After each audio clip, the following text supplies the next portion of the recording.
Alright, so this is going to be a recording of my process video, and it's going to be about splining. I'm not really going to go into the creative process here, so this is really just about how I use my tools and how I polish my work. I've already done the block out, which I posted on Twitter a couple days ago. So this is the block out. This is probably about the state I would have it in before I go to splining. This for a more complex animation like this, where there's like some spinning involved and there's like a lot of context, I usually do a more detailed block out just to make it simpler. And before I go into spline, I'm going to talk a little bit about some interesting things during the block out that I do. So for the most part, I think I probably just block out the same way as most people do, but there are some quirks or some like unique things that I might do. Is one that I space switch during blockouts a lot, because it makes it easier to to block out, to pose. So in this case, both the hands are attached to the hammer right now, and they're both in IK. So first, I'm gonna show you something here. I'm gonna bake down the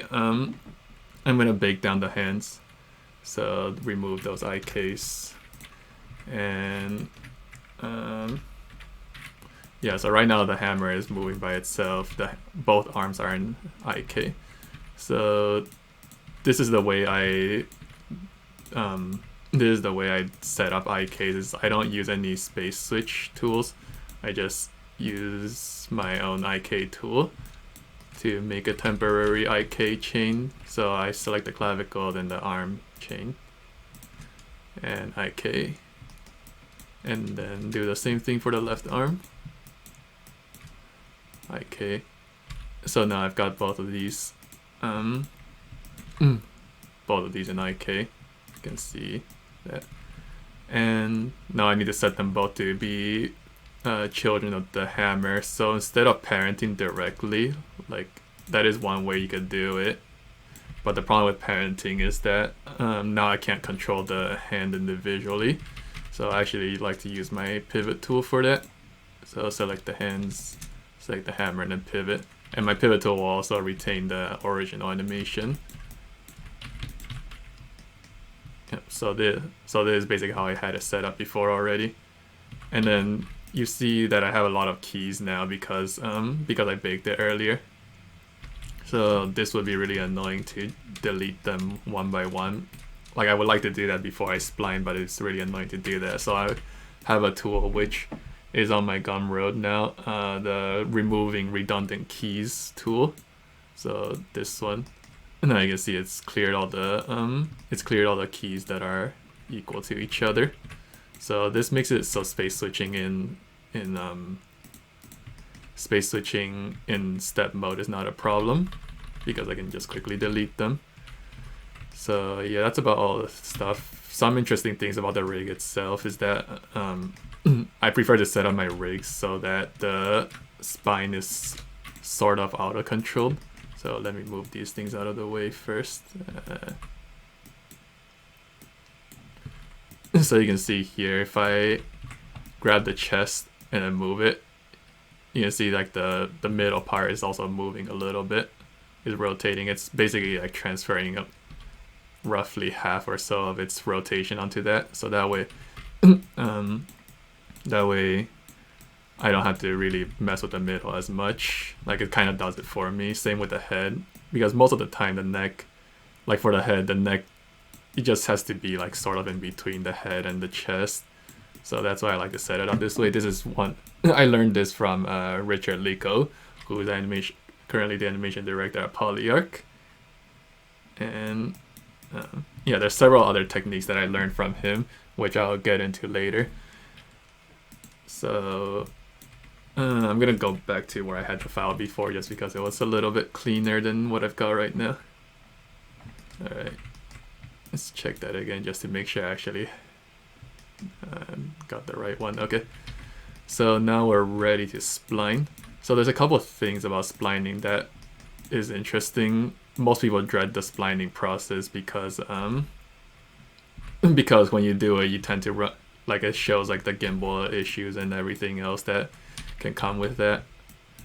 So you can see here like the chest is kind of wigging out. over there especially is pretty jittery because there's like a lot of complicated rotations happening here. So there is one way you can actually make the splining process a little bit less painful in some cases, especially when there's a lot of rotations, is if you actually use aim space first. So aim space is basically a technique where you can set a control to aim at another one. So in this case, I set the hips or the cog to aim space. So it's pointing at this tip here. And then if I move it, you see it continues to point at that tip. So aim space is interesting because it basically turns rotation to translation. I'm not going to get too much into it. You can learn more about it again from Richard Liko's Animation Sherpa course, which is like animationsherpa.com. If you type it in Google, Animation Sherpa, you'll find it pretty quickly. It should be the first one. And then down here, space switching. Over here is $465. He's actually, at the time when I released this video, the prices should be reduced now, although I'm not sure how much it's gonna be. But yeah, that's a good place to like learn a lot of these space switching techniques that I'm gonna be showing in this video. Yeah, so aim space. Here, I'll demonstrate the benefits of it on the chest control here. I don't want translation for this. This tool is also available on my Gumroad. Like all the tools I'm going to be using today is on my Gumroad. So you can find that by looking for my username Tuxedo Pato Gumroad. And then I haven't uploaded the other ones yet, but they will be on here. Aim space switcher, that's the one I'm using right now. So aim space. Yeah, so now again, I have all these like extra keys that I don't want, so I can just clear the frames and then just clear all the ones I don't want, get rid of the redundant ones. And now if I spline it, you'll see that the chest is a lot more stable. Let's go spline now. So I have a button here for splining. You can also just press the spline button here. And I guess for this one, it didn't become as stable as some other. It's still kind of jittery there. But spline, switching to aim space is something I would have done anyways already, so I'm just gonna leave it like that. So this is the spline now. It's fairly clean. Actually, there's one more thing I can set into spline before I do this. Let me switch it back to step. The weapon will probably benefit a lot from being set to aim space before I spline. So I want translation, and then again remove the keys. Now spline. Yeah, you can see the trajectory of the weapon is cleaner now, so that actually benefited from it. Okay. So yeah, one thing you can see about my workflow is that I use a lot of locators, and as long as like I can keep track of them just because I'm the one setting it up. If you try using my workflow, like you eventually get like better at it, I hope. Yeah. Anyway, so let's start splining. Yeah, this is actually pretty clean already since I made the block out pretty detailed. So yeah, again, I usually like to start with the hips or the cog, because the up and down of the body is like the single most important thing to get weight. So I also like to do things like like in small chunks. So let's just go to like frame 48 here. Usually like dividing things by attacks is a pretty decent way to split up your animation, and since this is like 2 attacks, then it makes sense to do the first one. Yeah, so let's get started with doing the polish process. I'm gonna move this out of the way on another screen. Actually, no, I just close it. Yeah, so yeah, this is the way I polish stuff. Is like I use a graph editor a lot. It's very helpful to get familiar with the graph editor. And unlike most people, I also like to use non-step non-step or non-hole keyframes. And the reason I like to do that is just because it kind of feels more freeing to me, and that I can get like easing and like exact arcs and stuff more easily. I always feel constrained doing this. I don't know, I just like to do it. My coworkers hate me for it, but I bake it down before, so it's easier for them to use. Yeah, so I think this is looking okay now. I'm gonna give myself a couple more frames here just to check it. It's probably a bit harsh.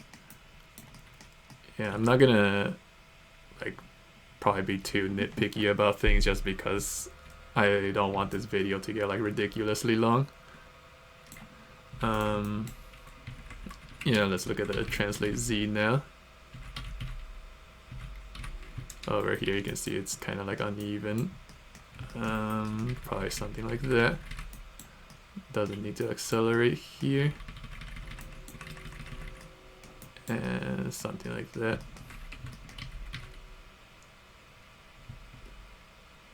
I think that white translation there is a bit sharp. I can probably just remove this to be honest. Oopsie. I can probably remove this. Make it a bit smoother. And then slow this down a little. I think this is probably also, yeah, over here you can see like the tip for the cog is kind of like slamming down really hard. I'm gonna smooth that out a little. Yeah, and like I'm really familiar with the graph editor, so this is why I can just kind of like look at things and like kind of get a good guess at what it will look like based on the graph editor. So yeah, I don't really know why like I'm saying that. I guess it's just one advice I can give that works for me is to get familiar with the graph editor. So I think that's okay now. Kind of don't like that pose there. Going to move this over a little.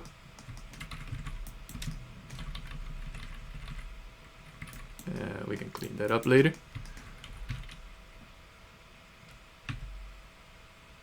I'm also kind of limited on space because I'm working with one monitor. Usually I have my graph editor on the second monitor. Yeah, but I think that's okay. Let's do the chest next. So usually I work kind of like from the torso outwards. I start from the hips because the hips is like what drives all the motion. So over here she's getting pulled by the hammer, so it's kind of like jerk forward. That is really awkward.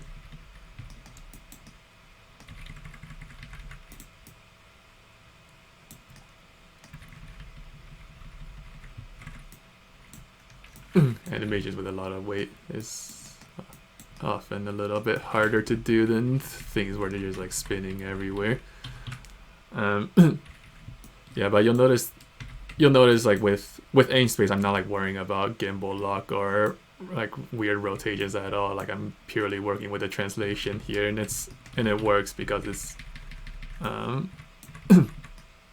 because like the control just aims directly at the tip locator. So that's one of the reasons why I rarely really have to worry about gimbal locking. Gimbal lock will be a minor issue later, which I'll explain it when I get to it. But yeah, for now, don't have to worry about it. Over here, the hips should probably start being pulled forward more. One thing, if you work with a floor plane like I do, and then like you often get yourself doing this, you can turn off the your turn on back face culling, and then the ground will disappear when you go through it. Yeah.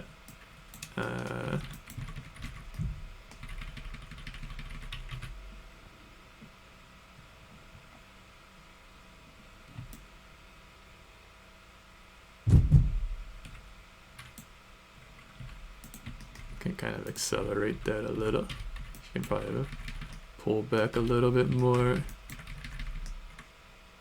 Do a more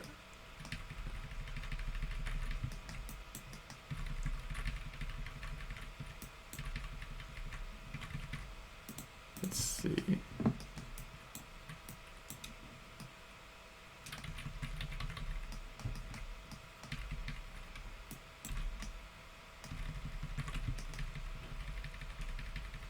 I'll worry about like the arm poses and stuff later. Like that hammer should not be slowing down like that in midair, but I don't really care right now. I'm more focused about the core.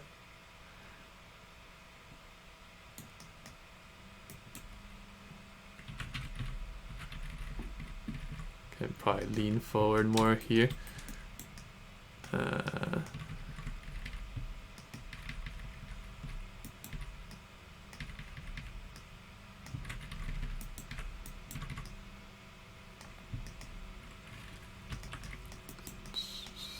I'm a little silent right now because I don't know, I don't have much to say while I'm working on this, I guess. I wonder if this would have worked better as a stream instead. That way I can like get some questions.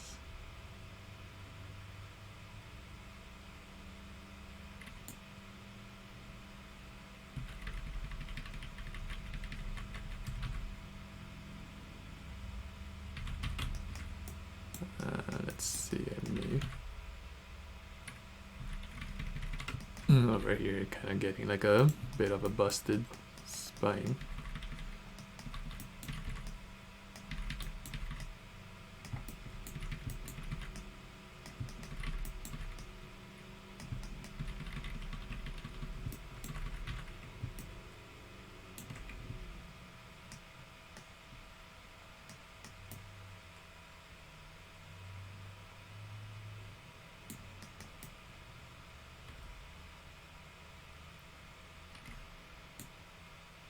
Alright, that's good enough for now.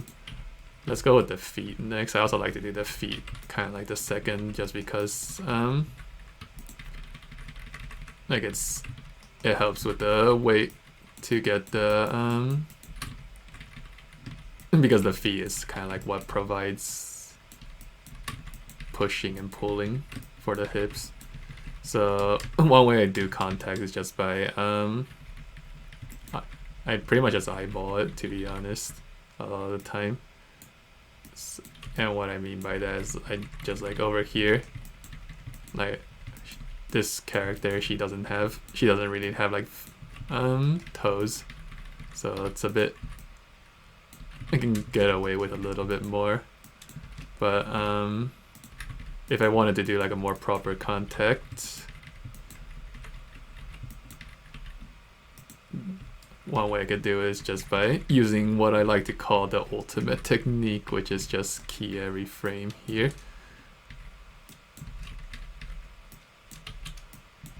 And this works well for feet, I think, just because like usually feet contacts don't really last for that long.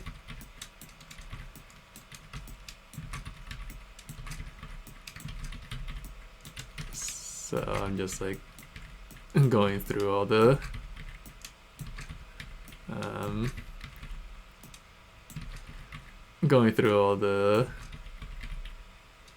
frames here. It's probably hyperextending at this point. Yeah, a word about hyperextension. Usually it feels kind of taboo, but hyperextension by itself is not really a bad thing. Like the problem that hyperextension causes is when you go to hyperextension or you're like on hyperextend, then you get like a knee popping kind of thing. But that can be pretty easily solved just by by manually easing in that transition. So over here, I see like a rotation problem, but I can go to my thing here and then die rotation. Okay, but yeah, like over here you can see I'm hyperextending the leg pretty much, but because I've keyed every frame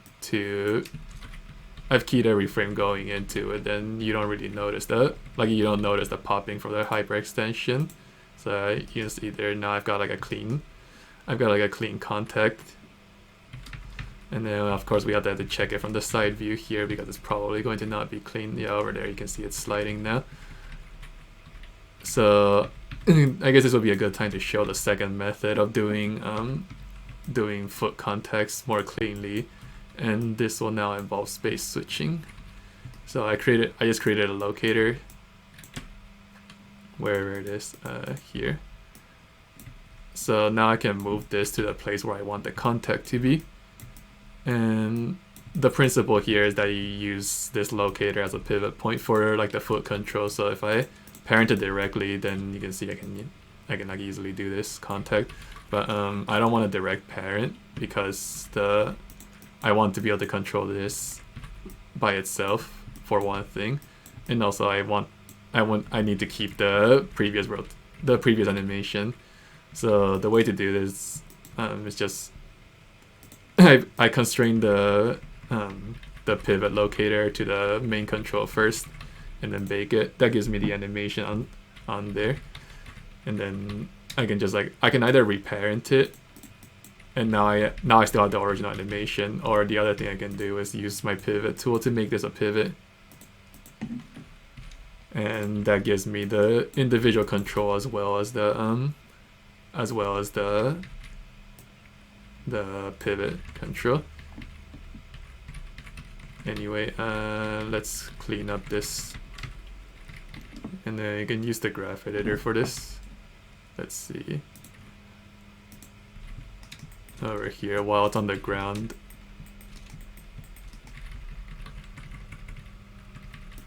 you can probably make this a little bit smoother, and then just while it's on the ground, the XY should not really, or the XZ, like the forward and back motion, shouldn't really move much. So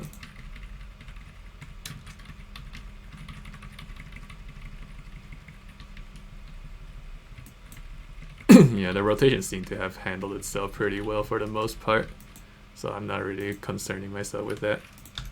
Again, I just baked it down, and yeah, so now I've got a easy foot context. I think that part should go in a little faster. Let's just manually do this here.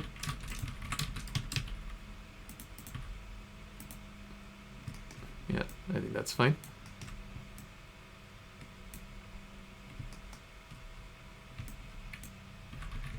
Actually, I want it to hold on the ground a little bit longer because I want the foot should kind of extend out all the way, because she's gonna be keeping her foot on the ground as long as possible for stability. That's just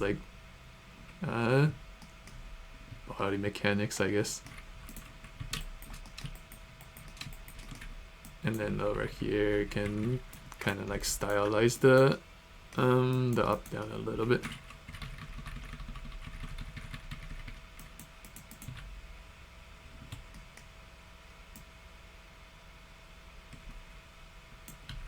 Yeah, and then one problem I see a lot is when things tend to ease going down. Like when something is falling, it should always be accelerating. So I don't want this easing here. That's where using the non-step keys can come in handy, because it's easy to just make it pop down, and then just kind of adjust this.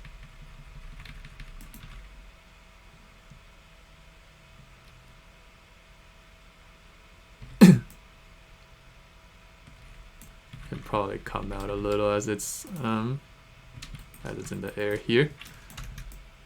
So again, graph editor.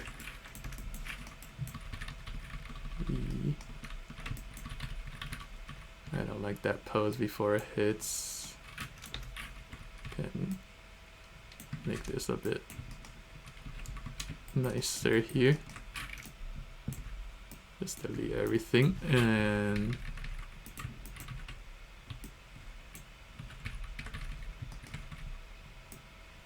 probably just raise it a little bit more. I think this is probably the X rotation. Yeah, X rotation will do fine. Yeah, if you click on the channels box, like on the rotation, they'll give you like the gimbal mode instead of having to hold R or E to switch to gimbal.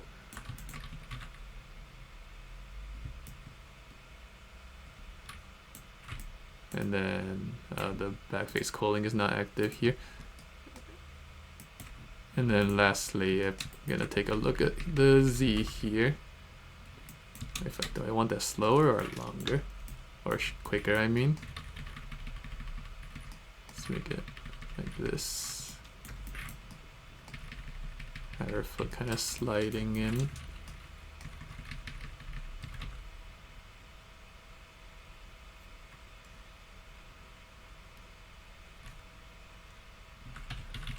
Over here, her foot should raise a little bit.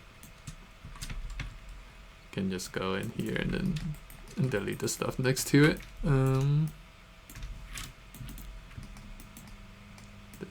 This.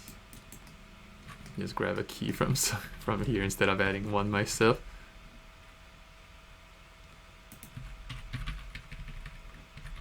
That's weird.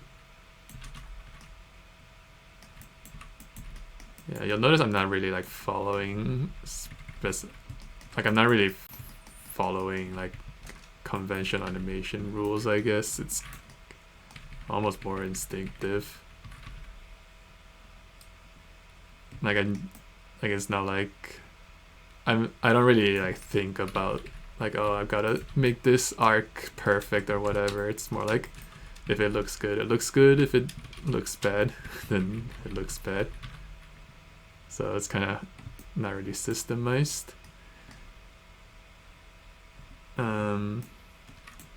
Yeah, over here I could also have her foot like kind of jitter here as it comes down. So let's just repeat the same trick about the with the locator for the contact. So something here. The contact point would probably be around here. Make this bigger just to make it easier to see. And bake it. And reconstrain it. Okay, and now I can, when her foot lands, what rotation am I in? This is not a great rotation. We're gonna use another tool here now, changing rotation orders.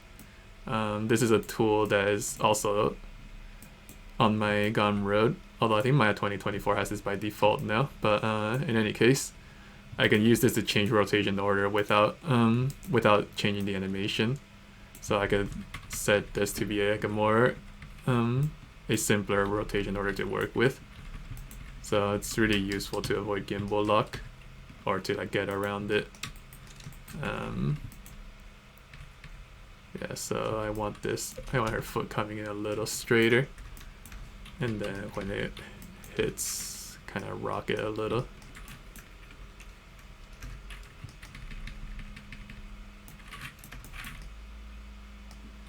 And probably make it slide a little less here. Let's just kind of like smooth that in going in.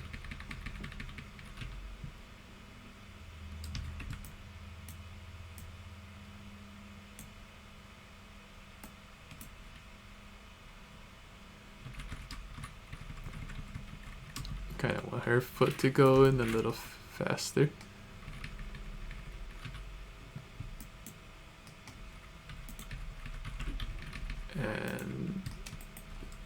make this rotation a little bit less.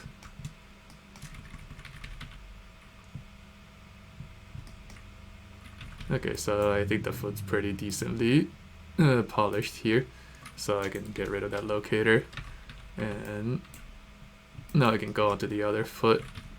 I'm probably just going to be a little bit lazier on this foot just to do something quick. Like, I don't want this video to become too long as much as possible. So we're just going to do this one by eye.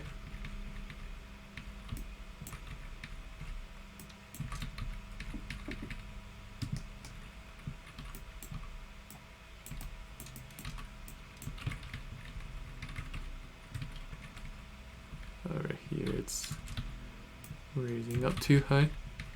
Yeah, again, I'm using my so-called ultimate technique.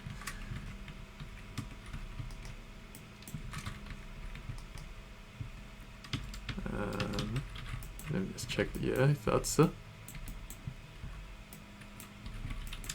In general, the toe should point about the same direction as the knee.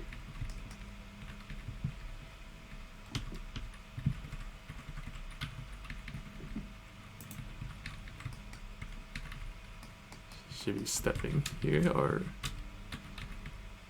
step. And I want to kind of her foot doesn't reach that low. I'll deal with that later, or I might not.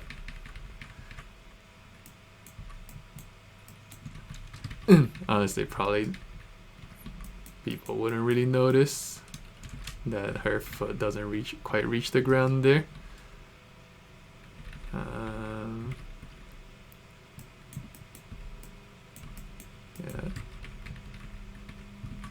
Yeah. Like, I tend to put a lot of detail in my animation, but I'm also really lazy about some details too.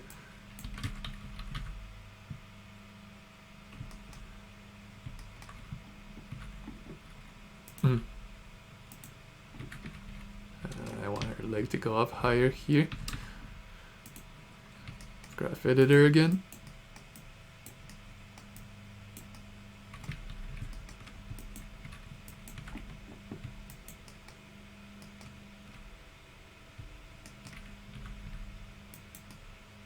I want her leg to also hold a bit longer in the air.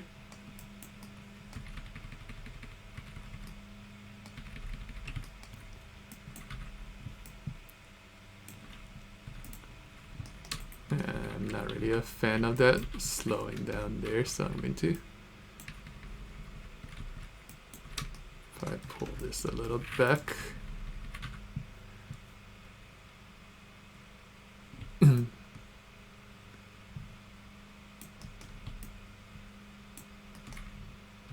that's a really gross rotation there.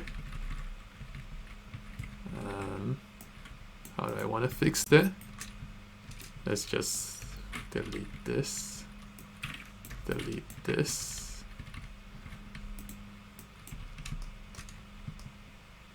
Move this over. And just like eyeball things.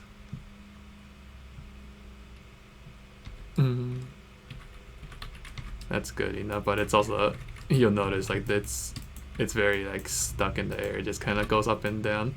I want a little bit of like the side to side motion there, so you can just like pick a direction.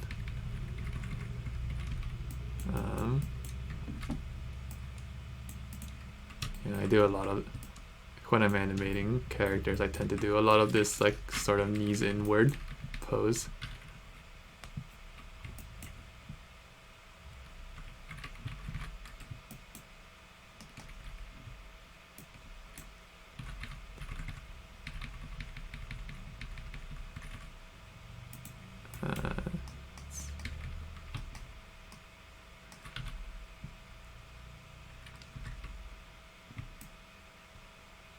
Okay, I think that's good enough for the leg now.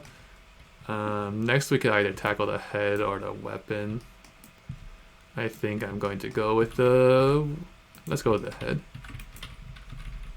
So the head can kind of just be like eyeballed, for at least for something like this, because it's not really actually doing a whole lot.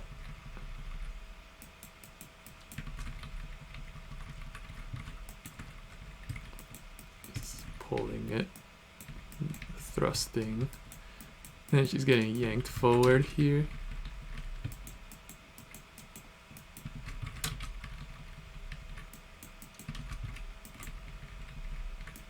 Kind of had like this slam of the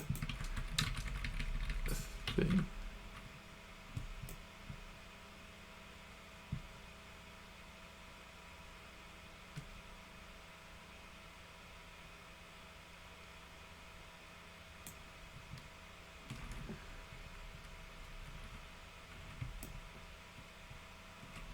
That's good enough for now. I'm gonna be taking it. I usually do like a final final pass to unify everything after I polish all the stuff. So for now, I'm okay with how the head looks. There's something about the chest that's bothering me though.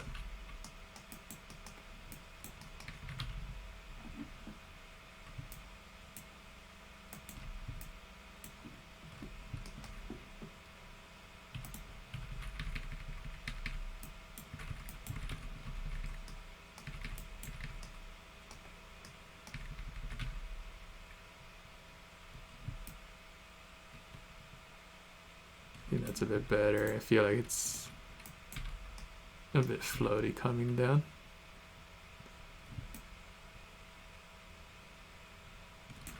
Alright, that's good enough. Let's go to the weapon next.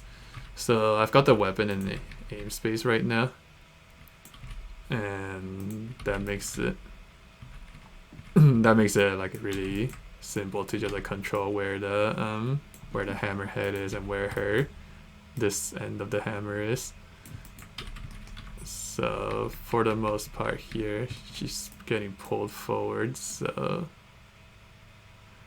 I will do a pass on the arms individually later.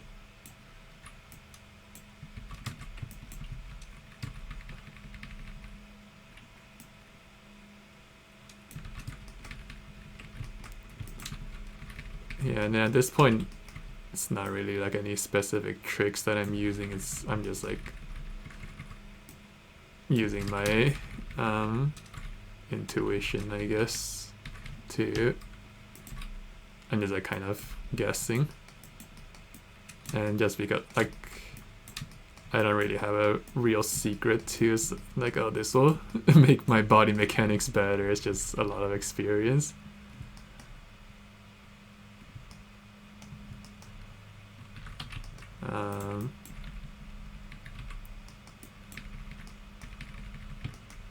Yeah, let's keep going.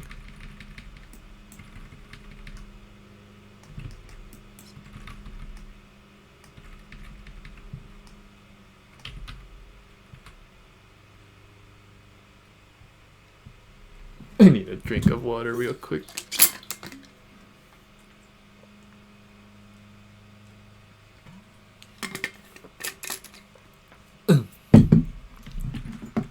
Basically, so far the only tool I really use is the aim space, and then using the rotation order.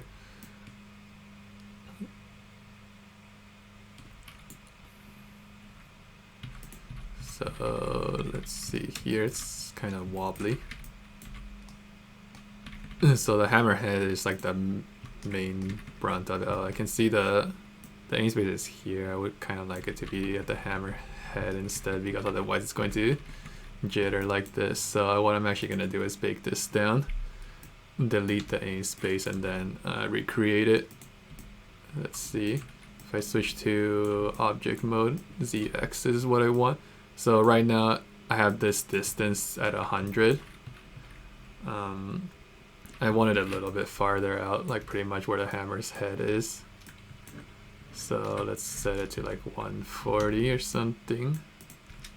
That's probably a little far. Oopsie. I'm not looking at my keyboard much. One more time. That's 120. Yep, that looks good. And now we could take another pass. See now it's obvious that the hammer's head is like wobbling like this. So we can just delete that.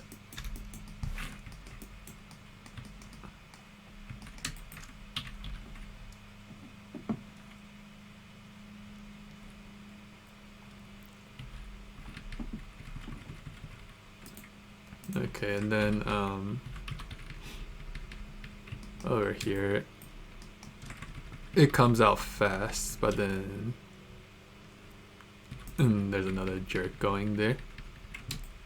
This should be a bit more gradual.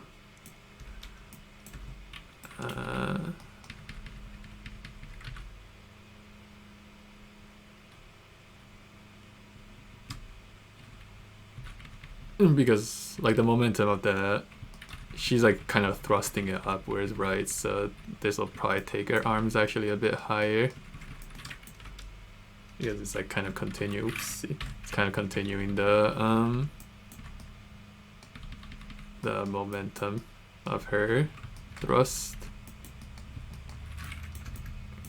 Go in.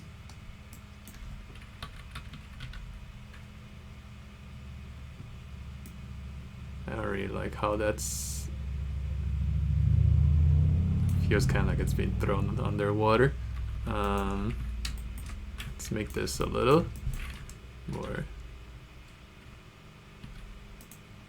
Yeah, I should have picked a slightly easier animation.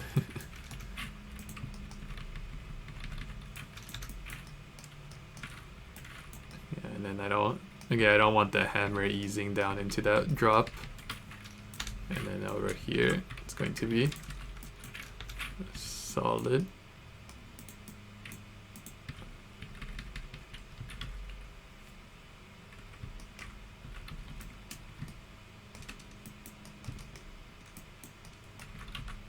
This hammer is heavy, so it doesn't really bounce.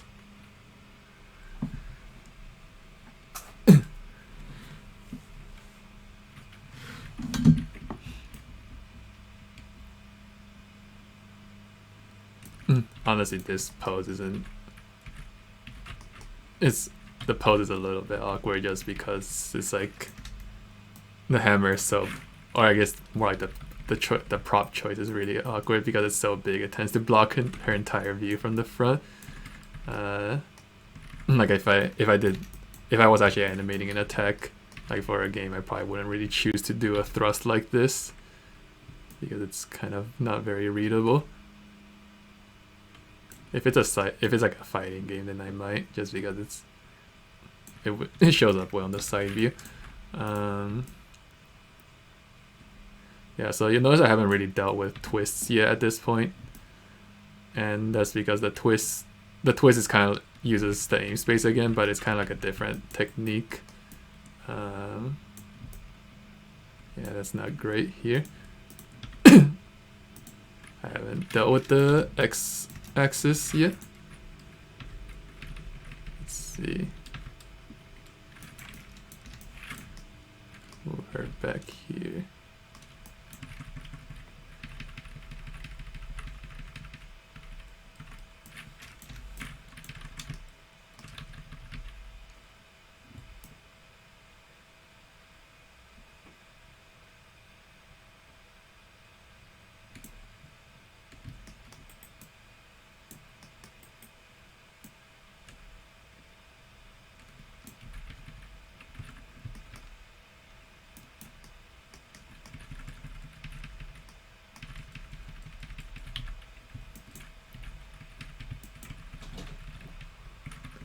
Yeah, you can see over there the twist of the chest is really messing up here. So I'm going to now tackle that because it's affecting the way my weapon is animated.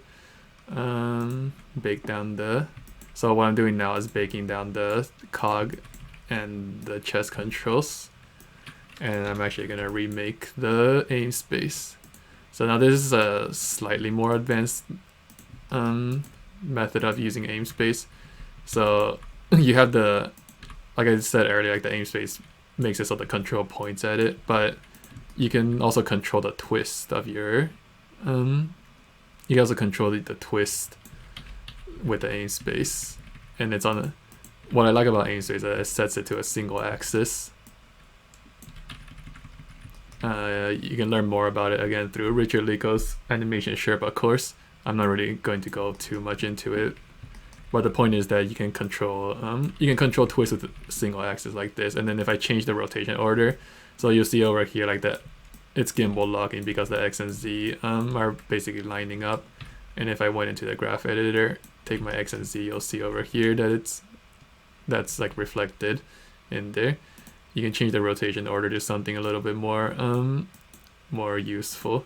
So if I change it to Y, for example, or the YZX, now the Y pretty much remains, the twist now pretty much remains only on the Y. So now it's a lot easier to work with. So this is how I work with. This is how I can like get my twists really easily, or like how I can control them really easily. Because when it's on a single axis like this, then it's I'm not like having to fight anything or counter animate. So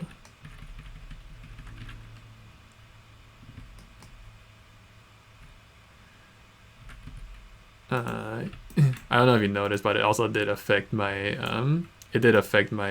chest movement here. So I'm gonna actually bake this down again and then set it to aim space again, just so I can clean up that bobbing. I don't want this here, so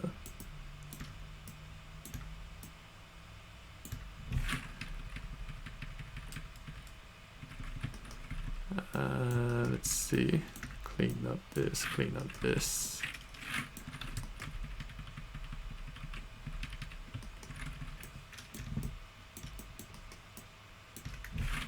Yeah, so I guess you can also see that I'm not like really concerned about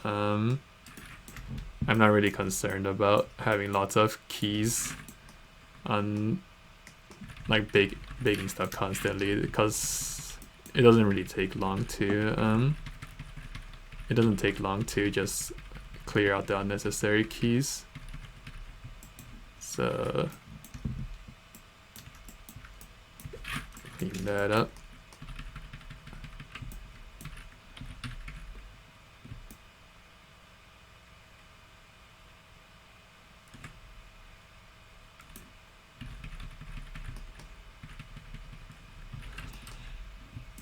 Alright, now let's tackle the twist.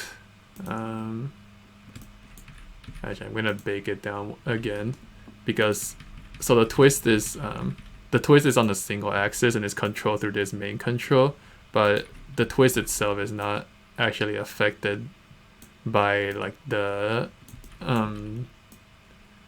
it's not affected by the tip.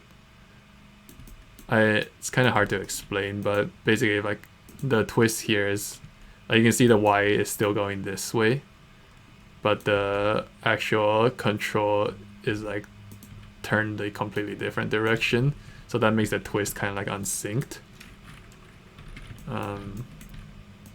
So I'm going to bake it down and then recreate the aim space once more, so I can get like a more accurate twist. And then again, I change the rotation order to get it on a single axis here. So let's look at my Y rotation. Actually, it seems to be conflicting with the X here now. Yeah, it's kind of fighting the X, so I'm going to switch it back, and I'll just do this in two pieces. I'll do this first part here. Actually, it goes, okay, the gimbal lock is pretty severe here. I think I'll just stay with Y, or stick with this one, and then just go through it frame by frame here. That looks okay. Over here I wanted to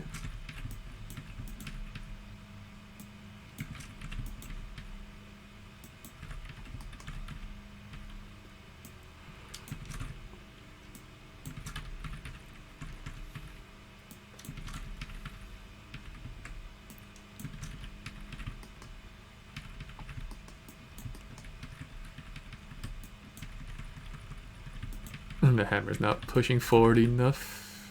She already looks like she's being pulled, even though over here she should already be pulled forward. Yeah, so there's the part where I start like just going through it in every single frame.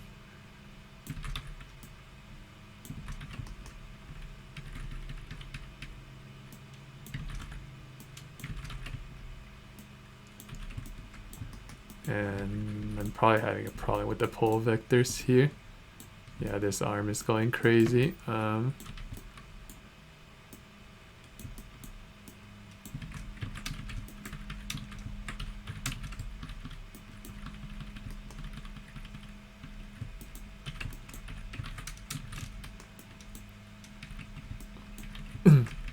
Yeah, so I think another thing about my workflow is that it tends to be somewhat haphazard. I kind of just like do things as I notice them.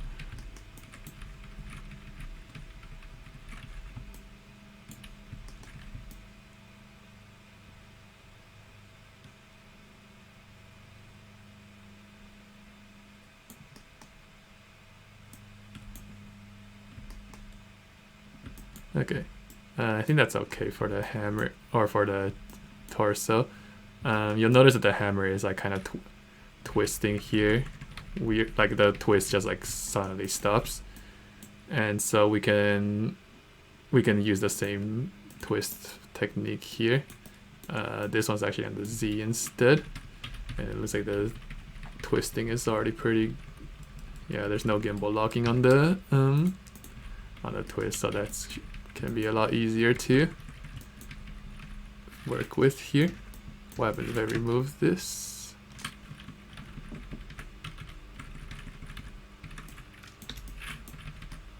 Kind of want that.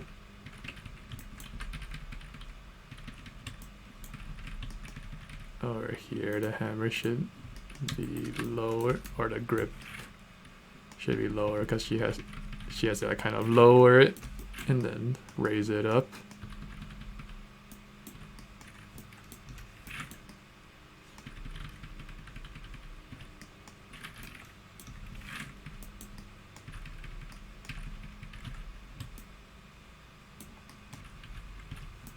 This is a bit fast.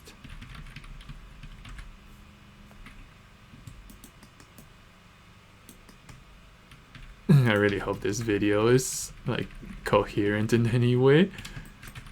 I feel like I'm just rambling.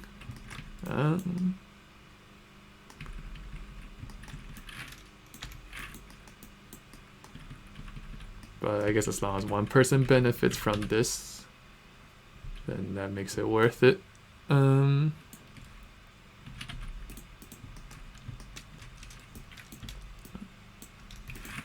Yes. You'll notice like when I move the grip here, the hammer like slides a lot on the ground. That'll be something I will fix later.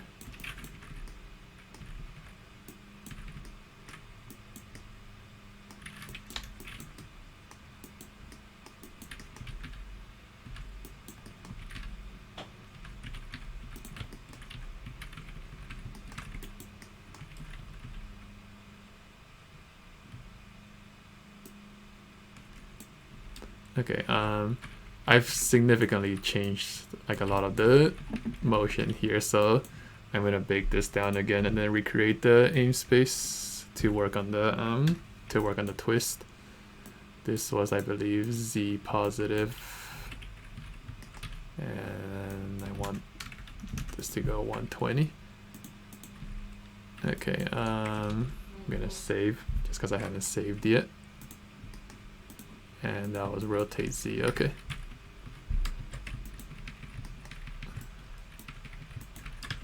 So over here, I was noticing that the hammer's twist was like really jerky, so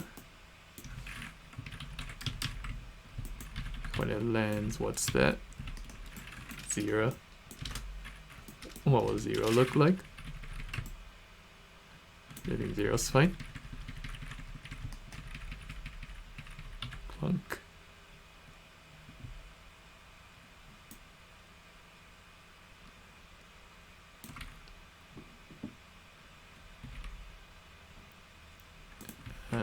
notice a problem. Yeah, notice a problem with the Z forward movement here.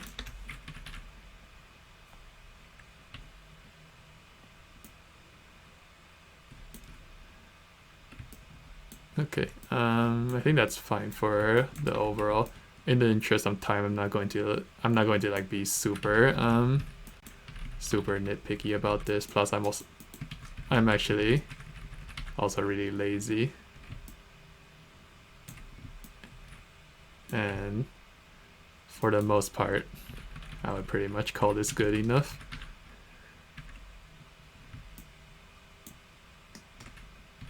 But there is one more thing I have to do, which is the hands. That is one part that's not really acceptable here. Well, actually, to be honest, most people aren't really gonna notice this when it's played like in actual speed. But especially if you're like wanting to put something on your demo reel, you should probably pay a little more attention to it. Plus, it's not really too difficult to adjust. So I'm going to move this over here, give her a little more space to work with. Pretty subtle. Not sure how okay. That's not working.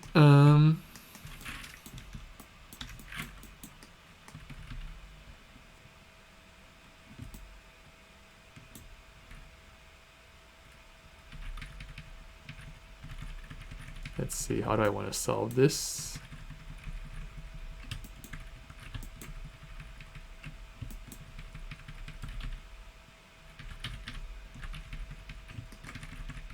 I didn't notice actually just now that this leg is probably moving forward a little bit too soon.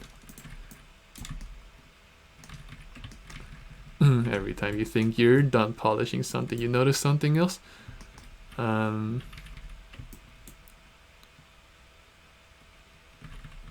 Sorry, I'm just kind of thinking about how I want to resolve this. Okay, I think I know what I'm gonna do. So you'll notice earlier when I moved it, like the hammer head moved a lot, and I didn't want that. So I'm going to do an advanced technique here with the aim space. So I'm going to take a locator and then move it over to the hammer's head. I want this to be a pivot point now. And now I'm going to transfer the animation of the hammer onto that locator. And now I'm actually going to take the take this locator and then make a reverse aim space. And then the tip will be this will be the grip here. So now I've got this. You'll notice that it hasn't done much right now, but what's important is see that locator is aiming at the tip now when I move this. So I can actually take that locator and constrain the control to it. Oh, this is right now this weapon is the weapon grip has been constrained to the a new locator that was created. So let me go back and do this just because it's confusing if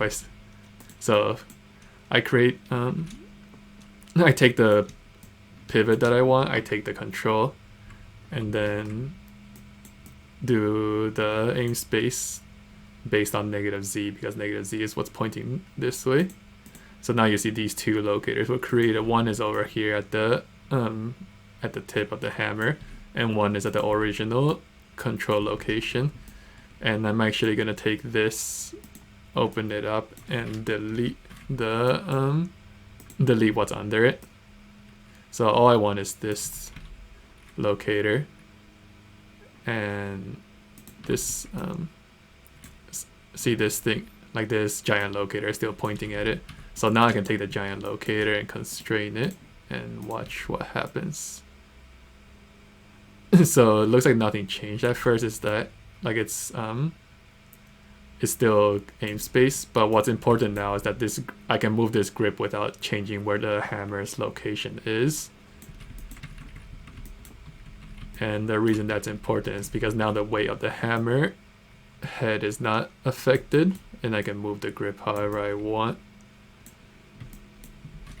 And we'll see where that gets us. This will come in handy again later when I over here, and then when I do some things with context later. But yeah, now it kind of feels a little more weighty because like it feels like the hammer's head is like it's so heavy it barely moves because of how heavy it is. I'm gonna cheat a little and just kind of, maybe I'll even translate the clavicle a little. No, I'm gonna leave it. But I will rotate it to give myself as much space as possible. By the way, if you try to do a reference for something like this, be careful because you can like easily wrench your shoulder.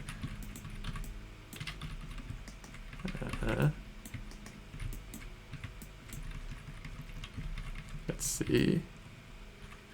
Where's the other pole vector? I'm just gonna clean up that pole vector real quick because I noticed it was pointing the wrong way.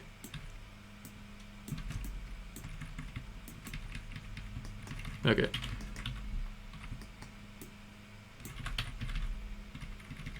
And then I'm also gonna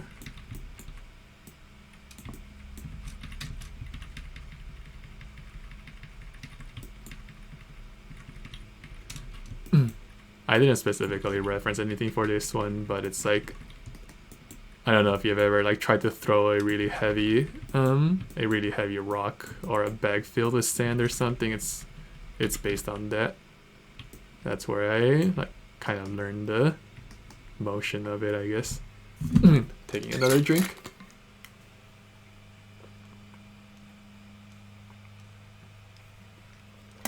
I'm out of water.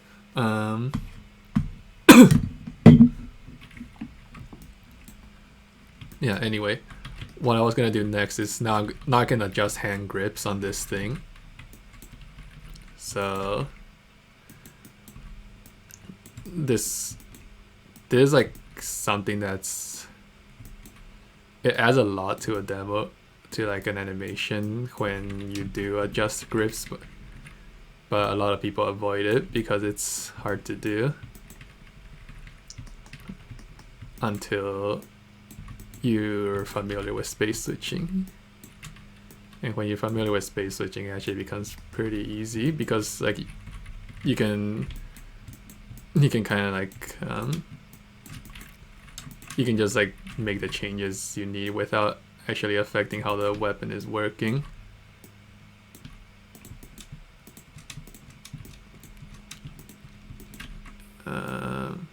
It's kind of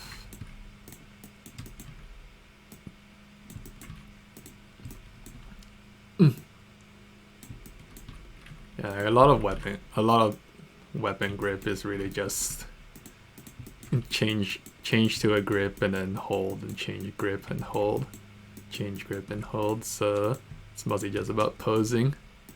I'm not being like super careful with my posing here just because the interest of time. I just like let it.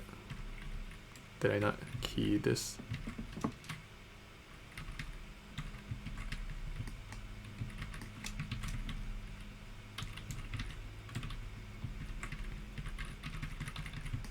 Yeah, so over here where I was getting like the extreme hyper extension, I can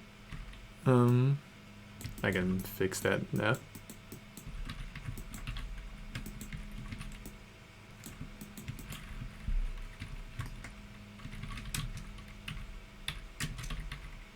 And for this part, I'm just gonna kind of like Actually, yeah, that is not great. Should probably be like this instead.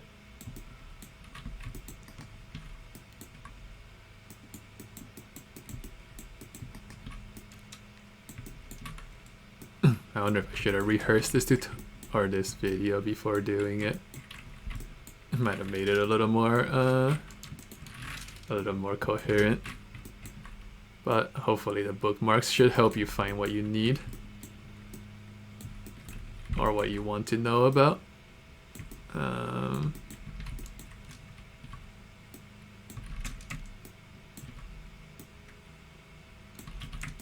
see.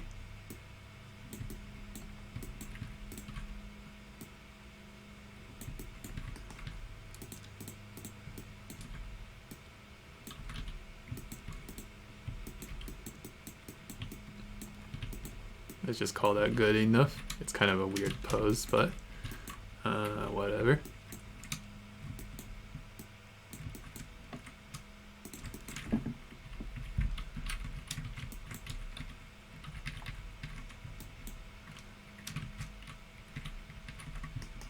Yeah, like most people aren't gonna notice that, so I'm not really gonna care.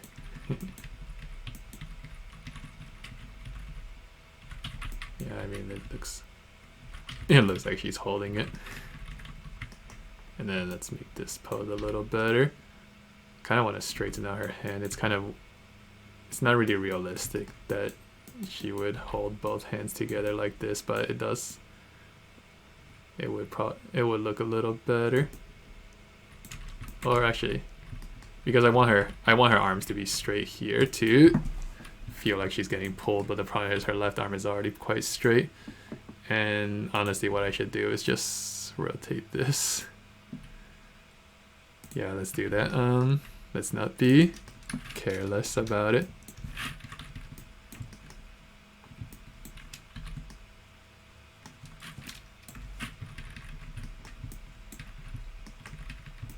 Okay, and then and her arms should be straight here, so I'm gonna take that locator or take the aim space I made earlier, and then it's kind of fake it.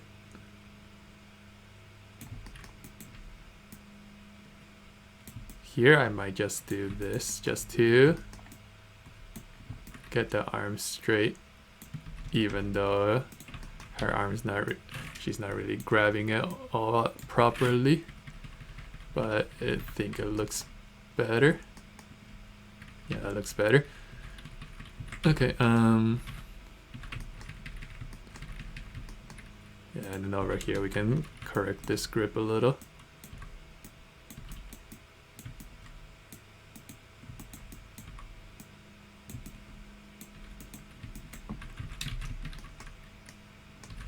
So using aim space, this becomes kind of like semi-cheap detail, but it'll really stand out if you actually have like proper grips and stuff.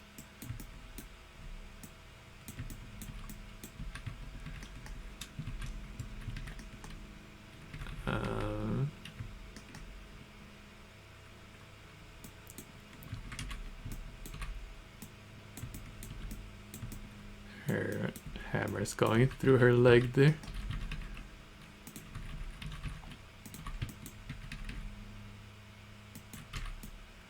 Just kind of raise it up a little.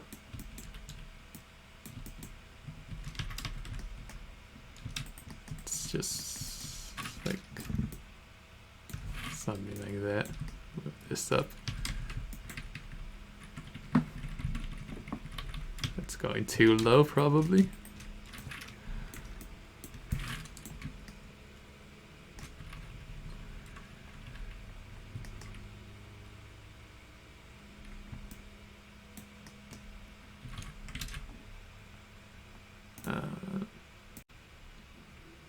Alright, so now the left hand.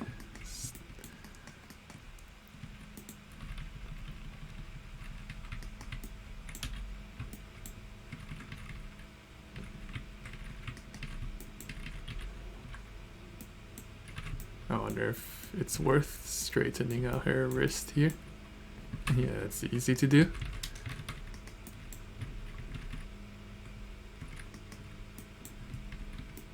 Yeah, in general the wrist is kept fairly straight to the arm. So if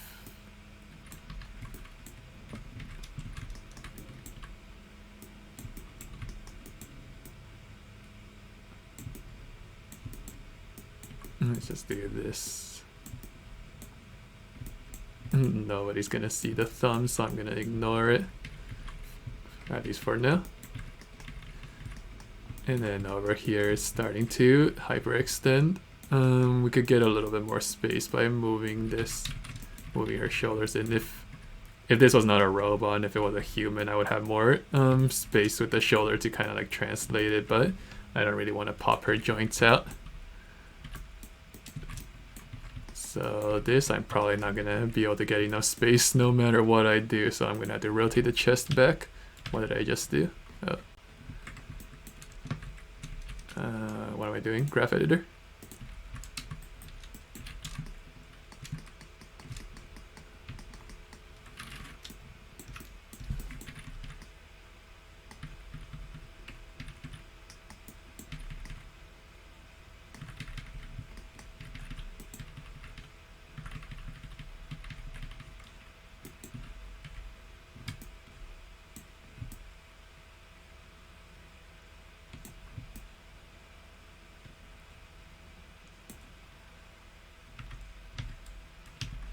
Okay, left hand. Move this in.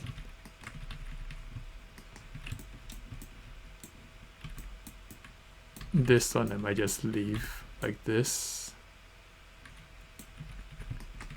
Because that's a detail that nobody's gonna see. If you actually take a close look at my other animations, you'll see a lot of these things where I just like didn't really bother to actually clean it up correctly. Yeah,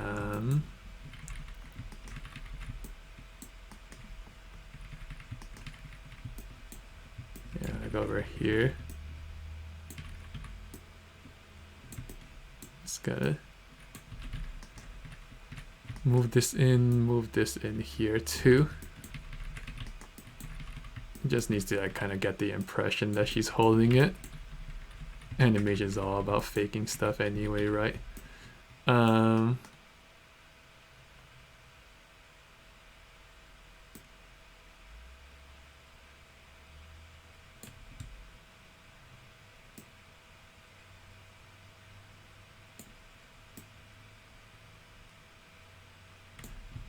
Yeah, I think this first part is looking pretty okay.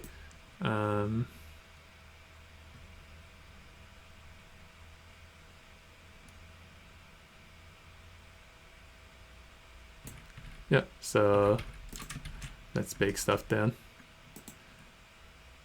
Let's see, what parts do I need to bake? I need to bake the chest, the spine. Can delete that.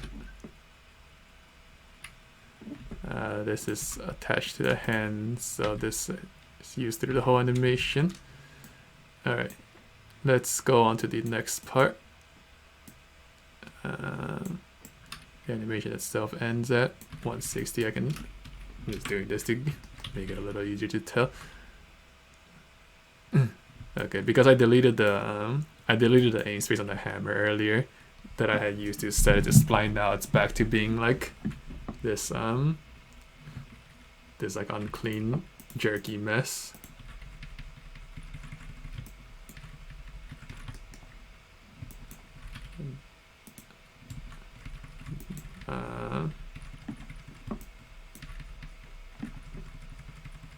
But that's okay, we can fix it later.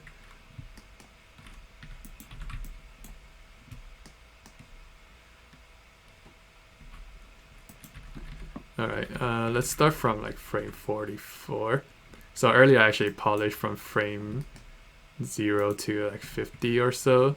But I actually like to, when I'm going to the next part, I like to leave like a little bit of the earlier stuff that I already polished, because I may need to clean up the transition a bit.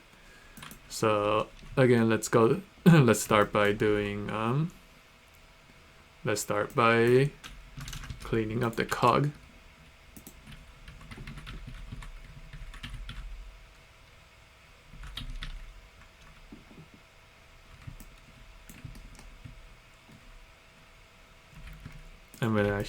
I'm going to set the spine to aim space also, just so the cog doesn't really mess up the spine.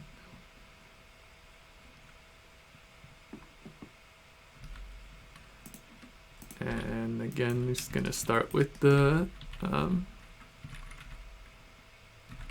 gonna start with the Y translation, and just kind of this easiest to just start with cleaning up the curve a little bit, fixing like any obvious pops.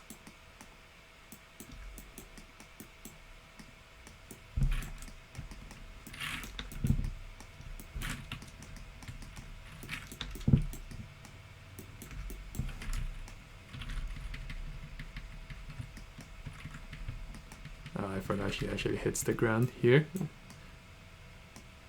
So she could probably bounce a little, and since she's like light and tiny. Actually, a robot will probably be pretty heavy, but we're just gonna pretend like she's light.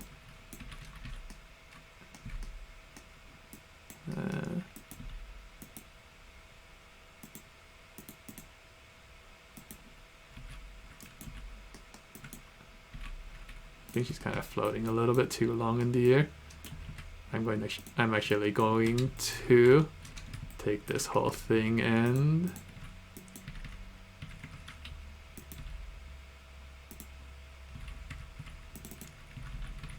use the retime tool to drag everything down.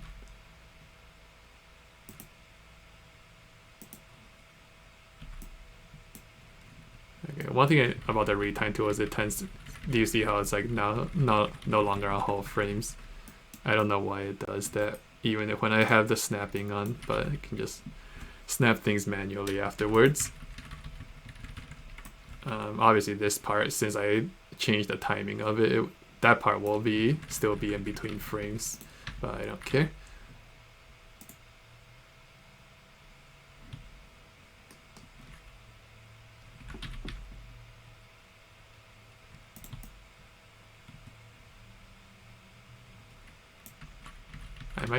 I might honestly do the, I think I'm going to do the return to idle separately. It's complicated enough to do it on its own. Okay, give myself a little bit more room.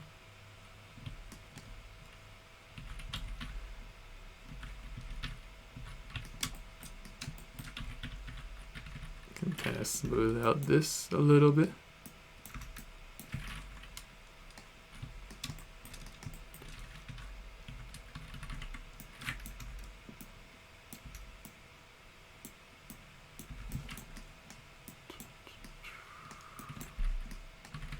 And smooth that out.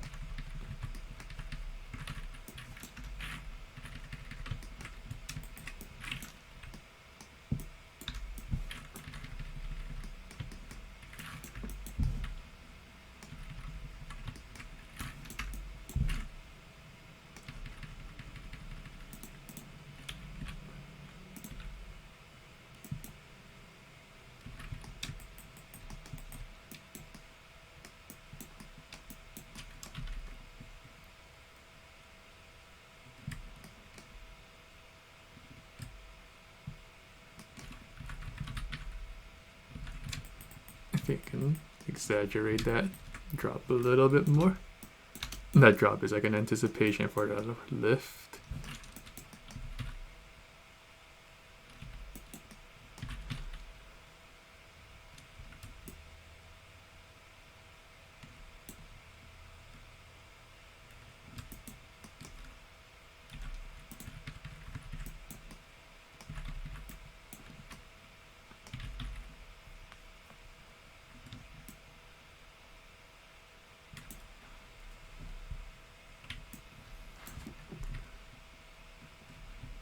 Okay, now I've done the X, the Y, and the Z, so I think I can do the X. This.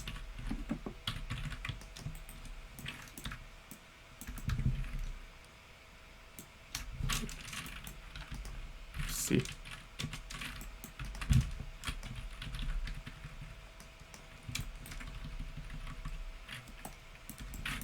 Just gonna pull the hammer back.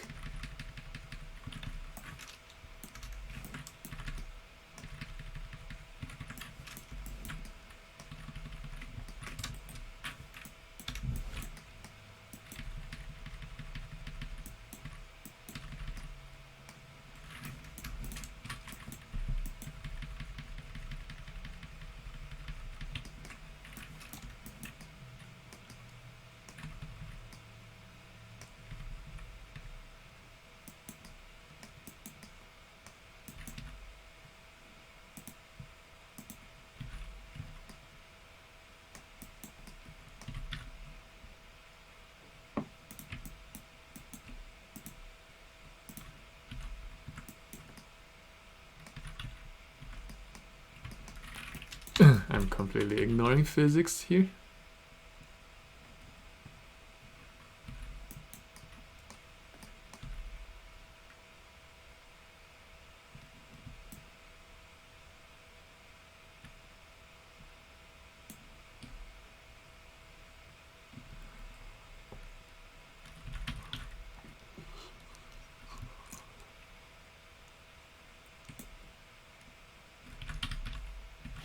Alright, I think that's good enough for the hips for now. I'll deal with like the this late. Well, actually I can do a little bit now. Yeah, sometimes I do it later depending on what the chest is doing.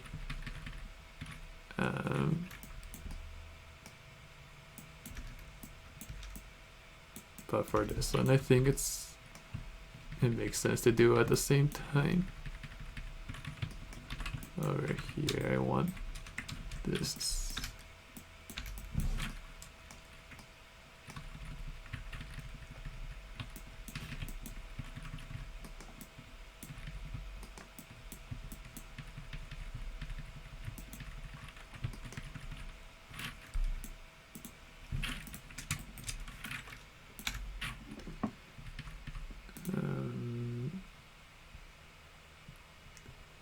I'm changing my music. Let's see.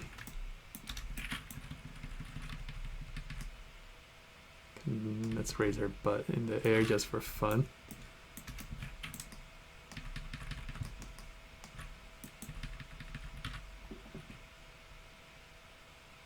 My brother told me I tend to like raise butts in the air a lot, but that's partly because I never get to do anything like that at work, so I had to make the most of it in my personal work.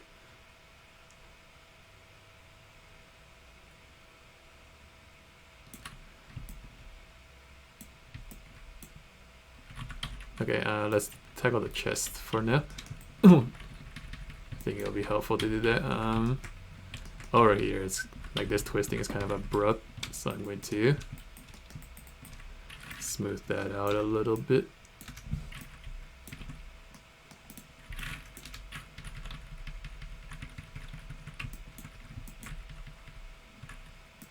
Actually, this Z movement is also so rather abrupt.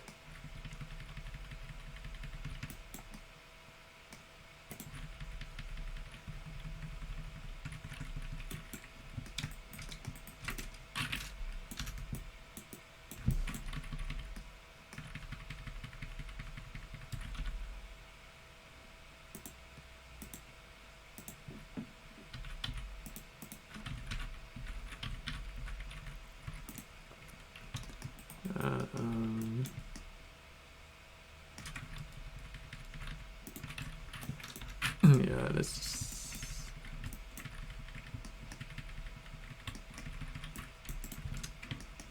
Here, this is really ugly. Sometimes you actually want like a little bit of jitters, but not that one.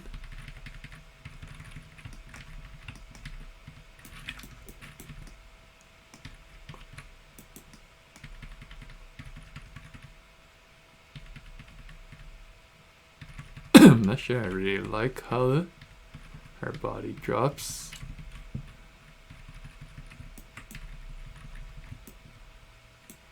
You know, this one might be better actually if I just leave the cog up high and she just brings the hammer down like this.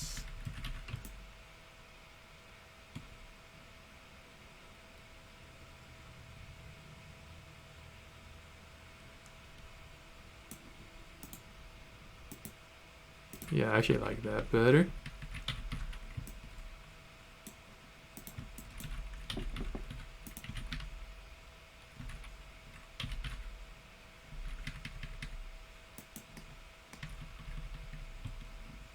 And then now she can like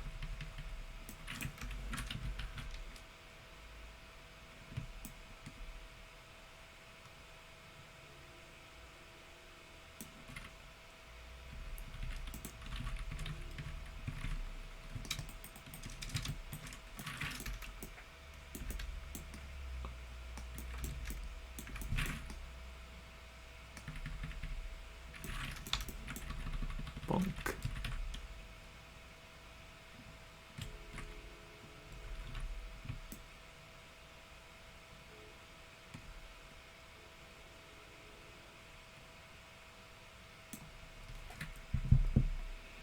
It takes some practice to be able to ignore like the hammer's awkwardness while working on this.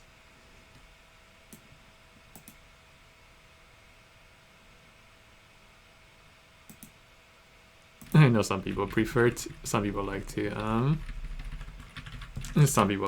like hide unnecessary things, and that's fine too.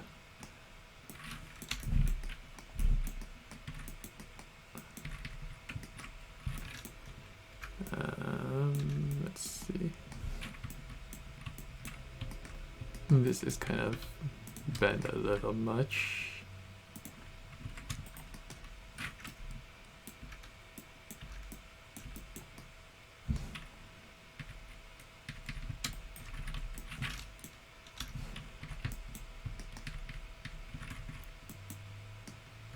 My backface cooling keeps disabling itself because I keep switching the layout of the viewports.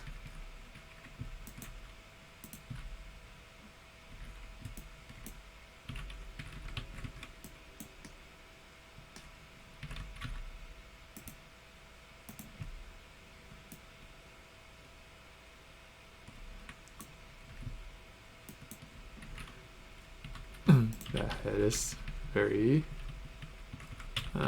jittery, so I can actually use namespace on the head too.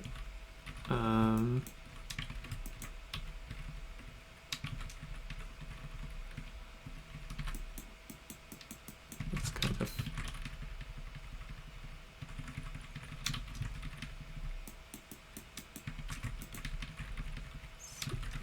act like she's straining to really lift that. Can the robot strain? I don't know.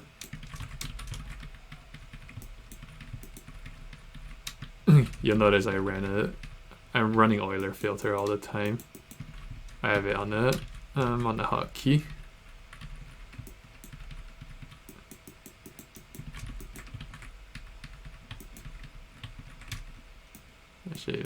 She put everything she has into that smash, so she's not even looking where she's hitting. She's just like slamming down and praying it hits something. She can check her results afterwards.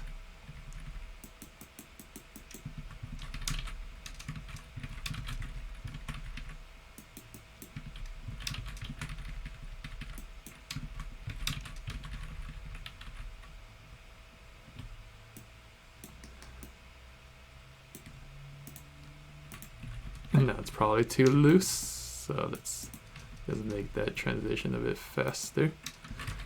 Now it's probably too fast, and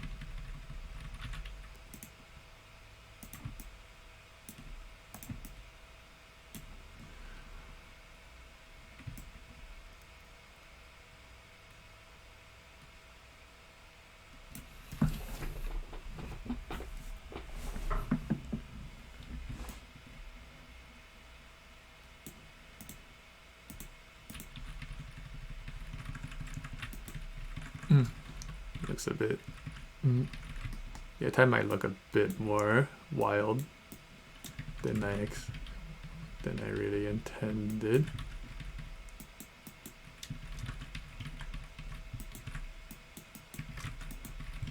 Wild as in like feral. Like it's supposed to be like uncontrolled, but it's like uncontrolled in a childish way, not in like an animal beastly way. At least it's supposed to be.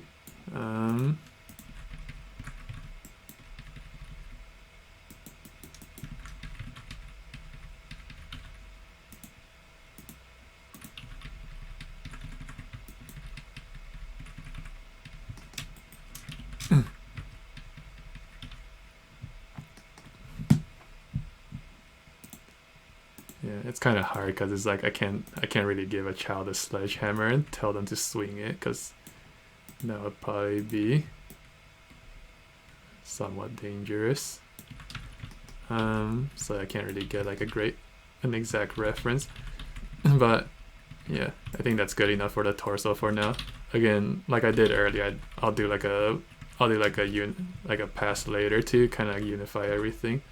For now, let's go with the legs.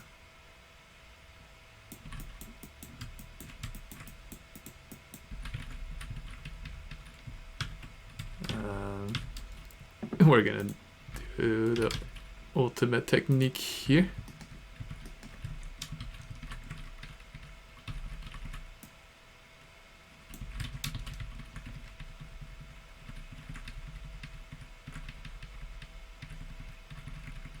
So you can see it's hyperextending here, but I don't mind it because in this case the unlike that hyperextension, it goes like pretty smoothly into it. It's not like jerking like back and forth.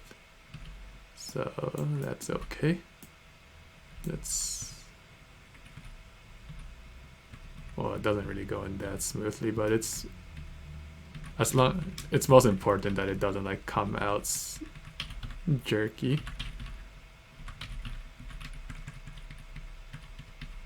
Okay, that actually might be a bit much, so I'm going to manually smooth it out.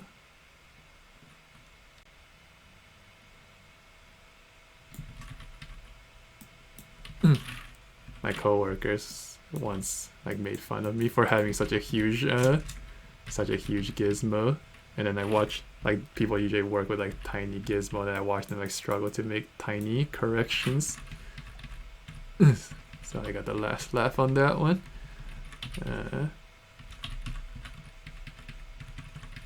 Yeah, see how the knee's kind of like bouncing there. That's what you don't want from hyperextension a lot of the time. So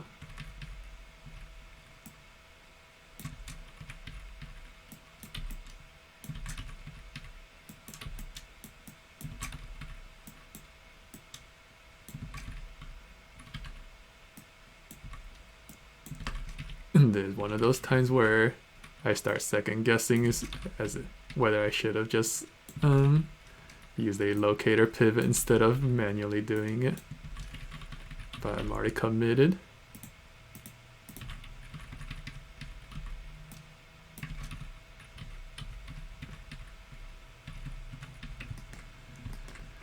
Alright, one more pass should do it. I think this is the pivot point is more accurately here.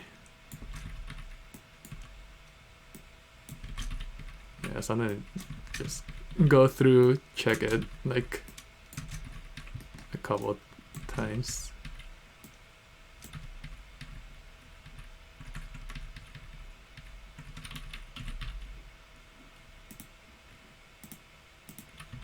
And now we check the front view. Wireframe view can be useful for this. So in this case,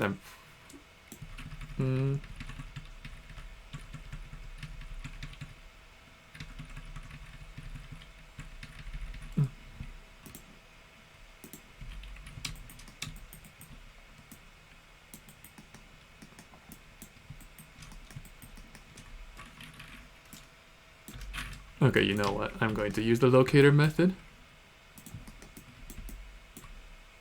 Yeah, I think another important thing too, about my workflows, I don't have like a one tool for everything. Rather, to me, it's more important that I can like adapt like which I think it's more important to just be able to like look at a situation, be like, oh, I think it'll be more helpful to do it this way or more helpful to do it this way, rather than trying to find like a one size fits all kind of thing.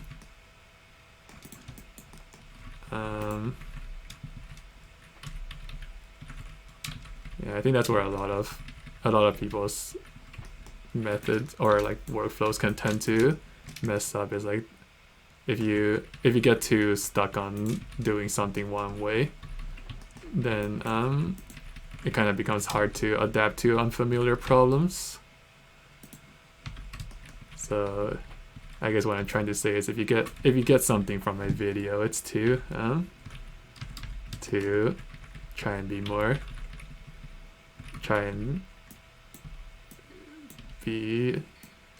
become a problem solver. I think that's a dumb way to put it. How can I put it? I'm trying not to sound pretentious.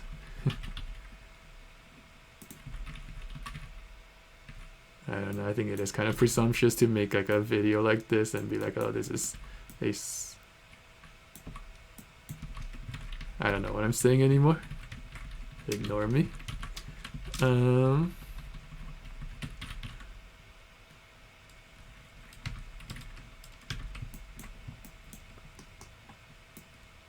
that doesn't show up really from the front view. I think we're gonna call that good. Let's see. Oops. So I haven't touched anything here really, so I need to only bake this part. I have a tool to bake a specific section.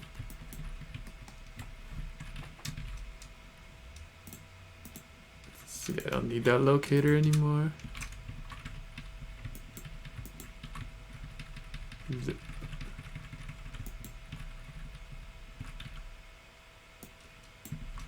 And now over here, one more pass on, just kind of correcting things here.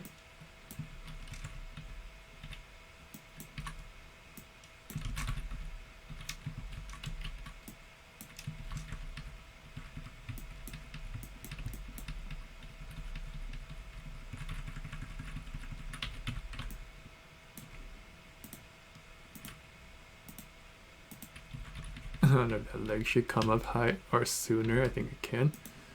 So let's just take this and retime it a little.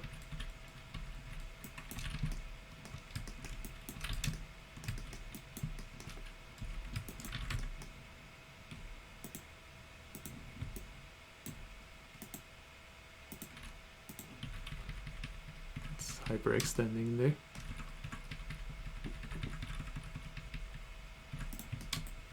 And this should accelerate going in there, so I'm going to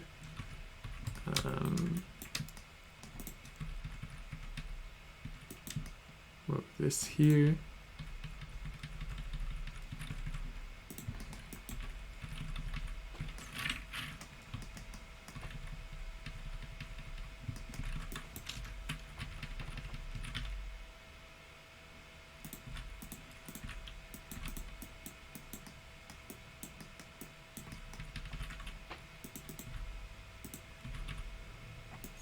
Want to hold that a bit more.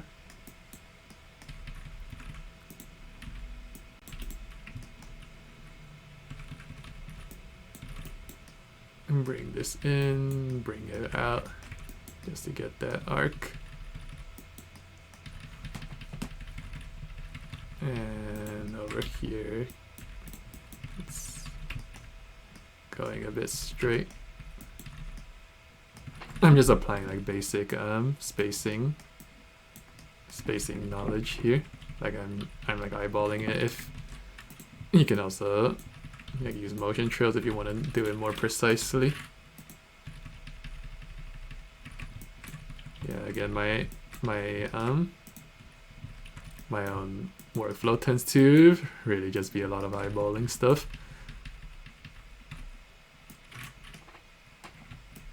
You can see the pole vector's totally off there, but that can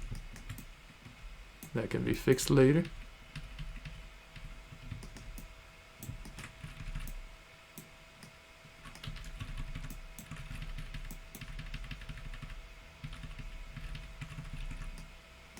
Let's kind of kick her foot out and bring it in and down.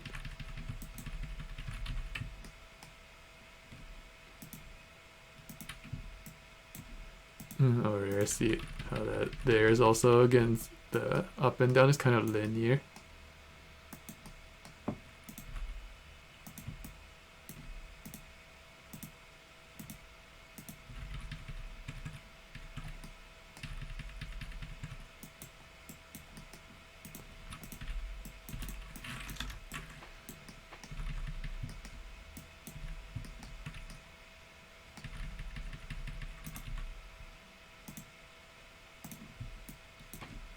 Alright, now it's making a nice hook.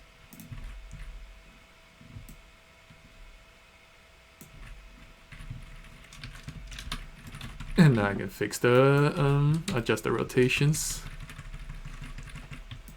So I mentioned earlier the pole vector is off here, but it's probably this that's off, not the pole vector. Just kind of let it interpolate itself in.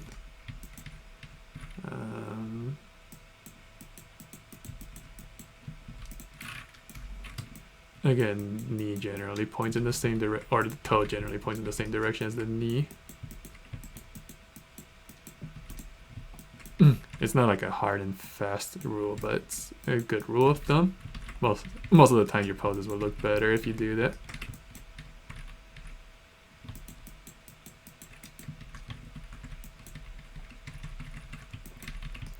She's actually raising her leg too high here, or raising her knee.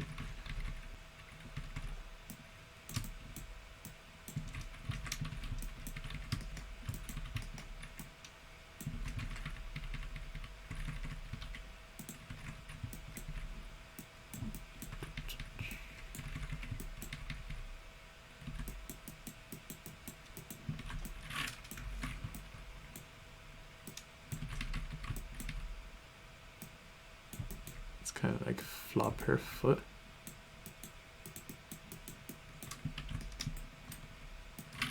I just realized I'm not on the whole frame here.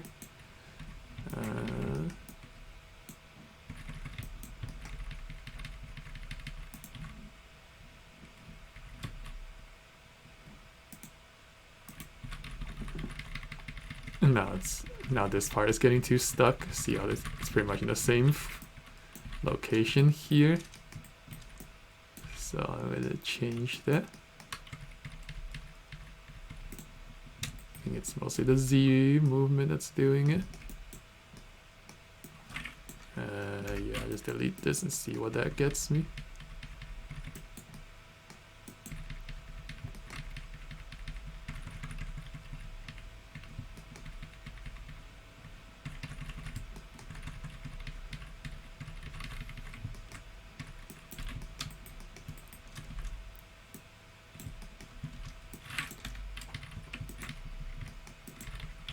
Okay, no,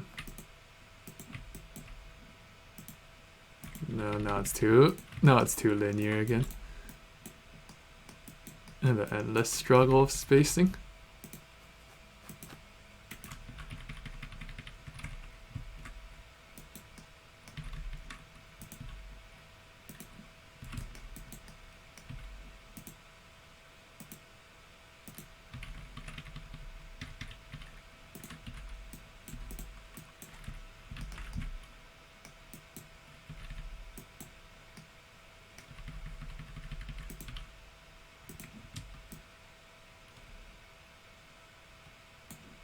Alright, I think that's good.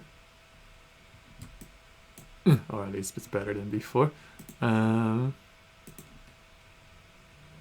let's see the other foot. Which foot was I doing? That one, okay.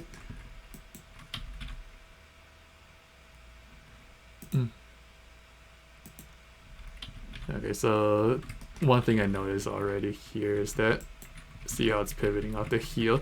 This one will be easier to do if I create a locator and then put it here so that I can have it pivot off the toe instead. But I'm actually going to do that later. I'll just parent the locator for now. But before that, I'm going to...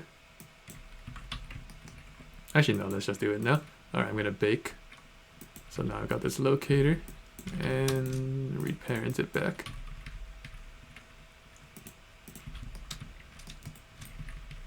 Okay, so she's kind of lifting her foot here. Let's just do this. I don't really want her lifting her foot off, but I do want it moving.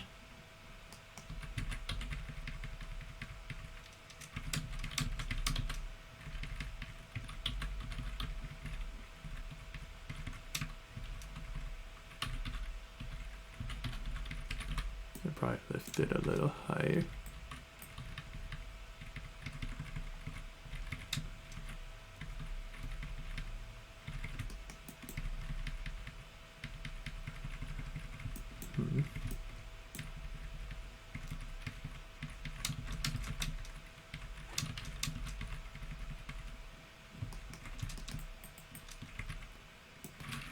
Yeah, again, I'm kind of like half looking at the graph editor and half looking at the my viewport to just get a sense of what's going on.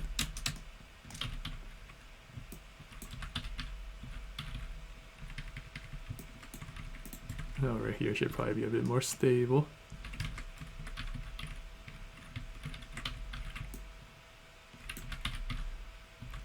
And this over here, like this is totally not good.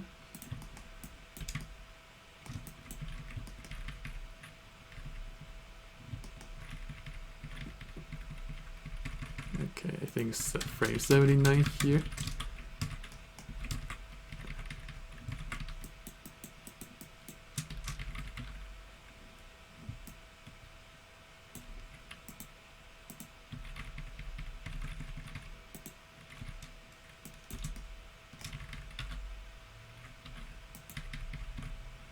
And then this is also being rather linear.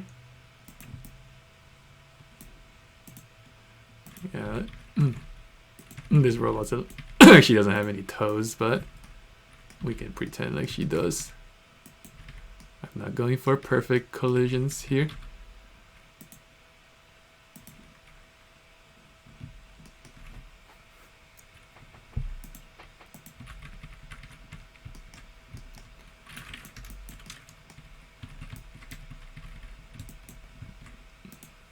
Start rotating here. I think I'm kind of starting to lose my voice a little. I'm honestly not used to talking much.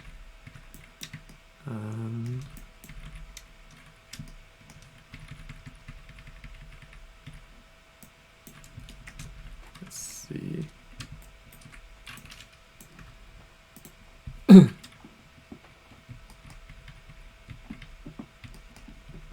Over here, lift her toe.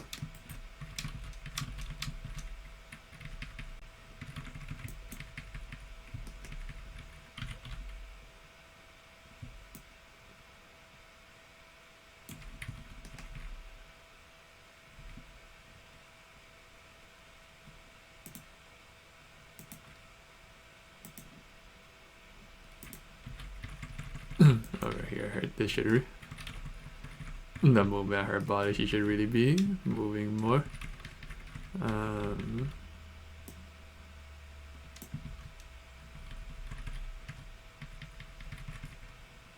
Where's that rotation?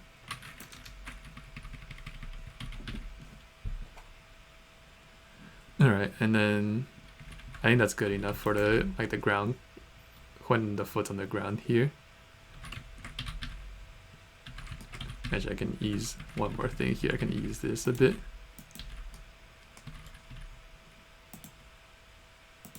And now the part where it's in the air will be easier to do from the ankle. So I'm gonna bake it up to when it lifts off. And now we can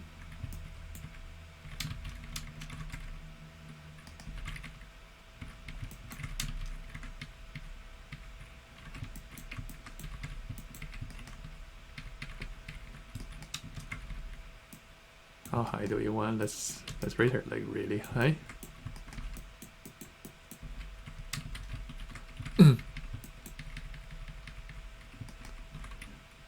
But we have to make sure it's not linear here.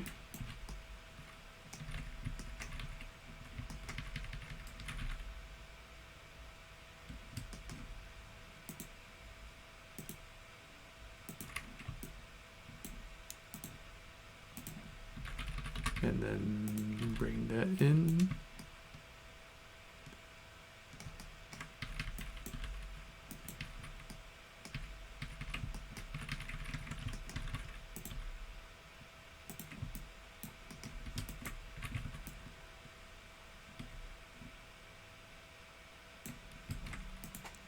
You can probably also do some Z translation here. Let's bring it in for fun.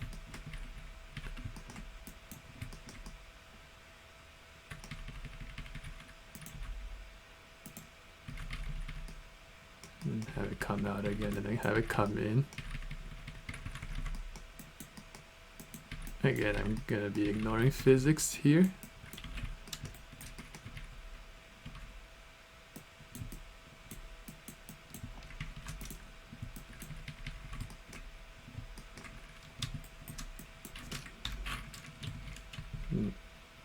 What's going on there?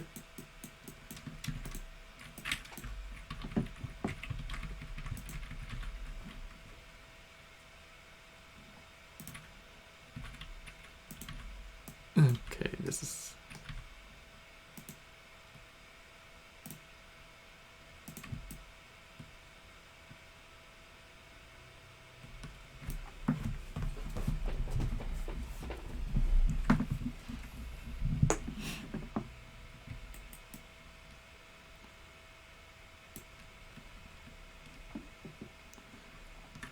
and over here, you can just do like a simple shake.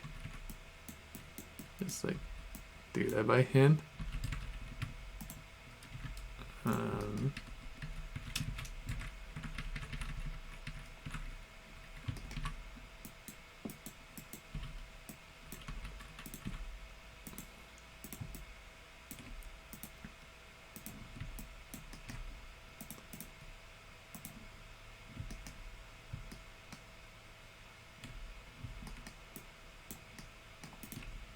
You can have it kind of like land here and then land here instead, and then kind of push out.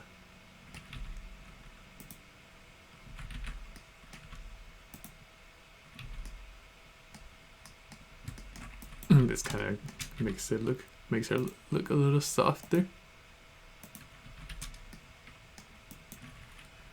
I'm gonna add another key here just to ease that in.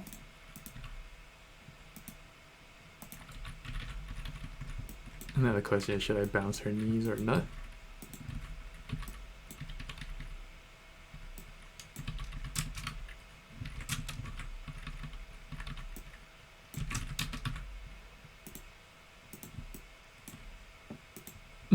Realistically, she shouldn't really bounce because she's putting quite a bit. She's putting a lot of weight on that. Actually, no. Yes, no, yeah, he is putting weight on it, so shouldn't really bounce much. But I think it looks nicer, so let's just leave it in there. Over here, you'll notice I barely touched the hip control. I mostly just use that for adjustments because most of my posing is done with the cog, since I use like the aim space really heavily. But I will sometimes use hip controls for stuff like this. So do like the jiggles. I really like jiggles.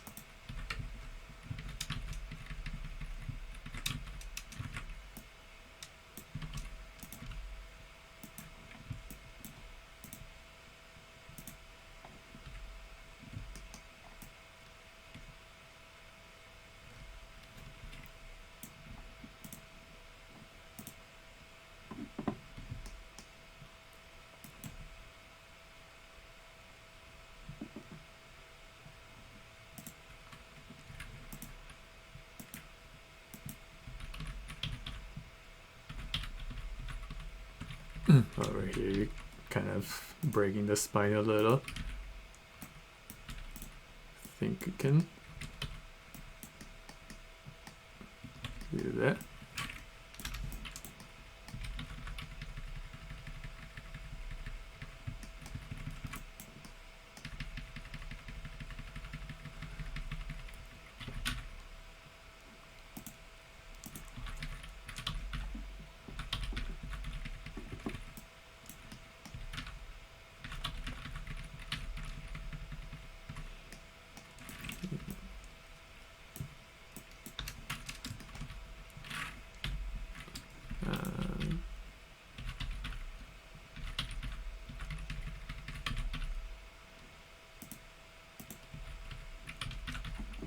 Something's off about it, and that's probably this, the X movement.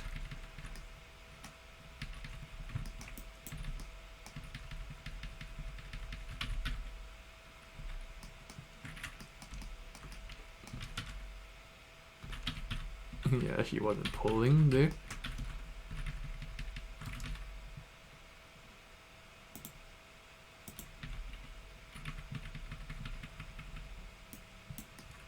I wonder if it would.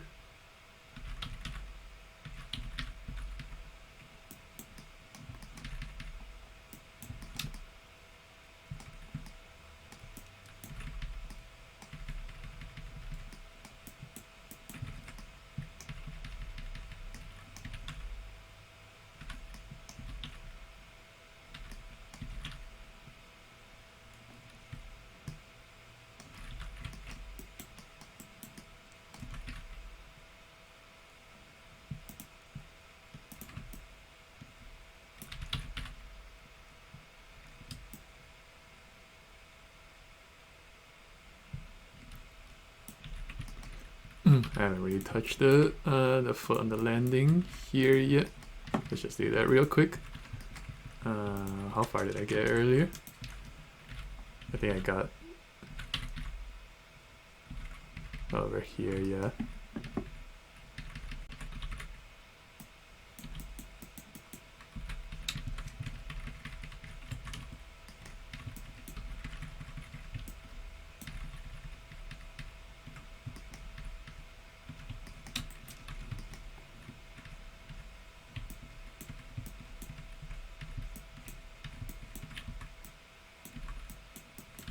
And have her like land here and then just spread out.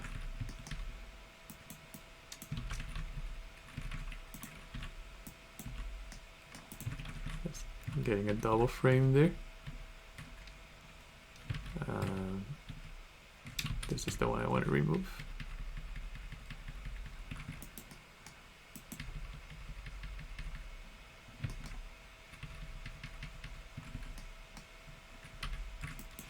I maybe want a bit of a pause there before it comes back.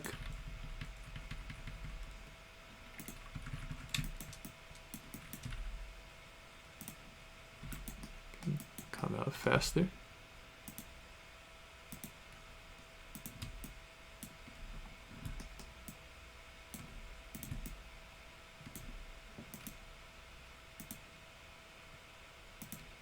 The X rotation there is too linear. Is it X? It might be the Z. It's probably the Z. Yeah. Alright, the X and the Z are fighting each other. This might be a place where changing rotation, like putting it to a locate and changing rotation mode might be helpful. Because otherwise you have to like mess with these two. I'm gonna try it. See if it's doable.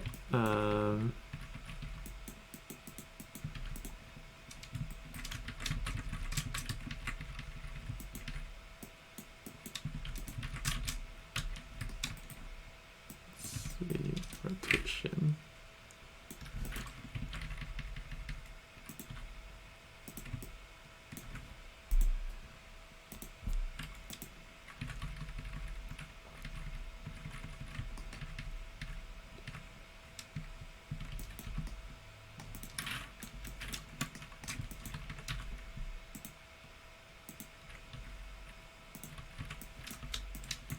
I'm really just trying to hold it there longer.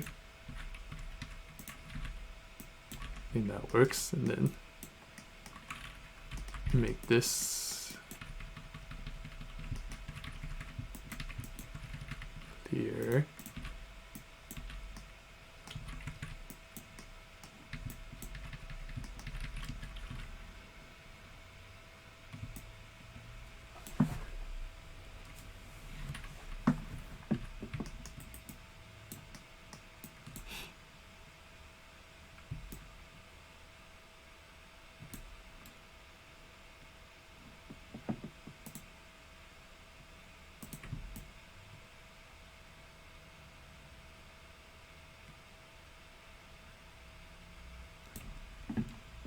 Alright, and now, oops, I accidentally set a key, I think. Now I want to do the twists of the cog in the spine. So I'm gonna repeat the same trick I did earlier with with baking it down, and then recreate the space switches. What? Oh, I clicked the arm. Okay, so now I can do the twist. So let's see if this might work better.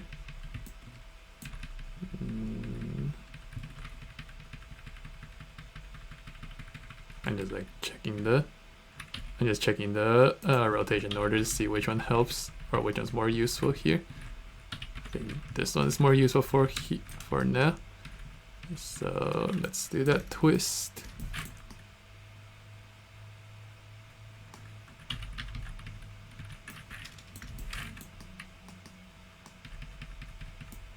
Twist.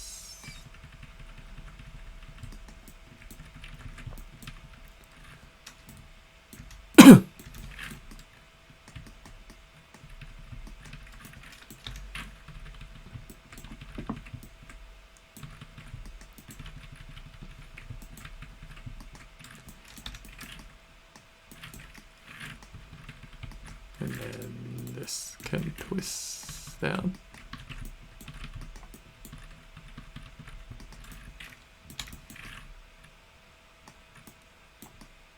And get some overlapping in there.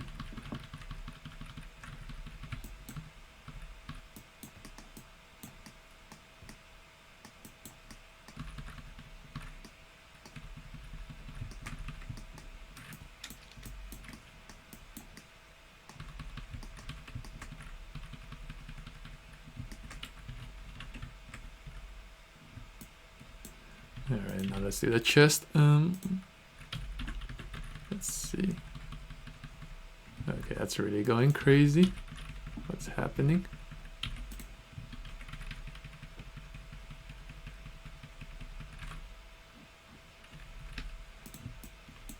I'm gonna bake it down again, reset it just because I think something's weird going on.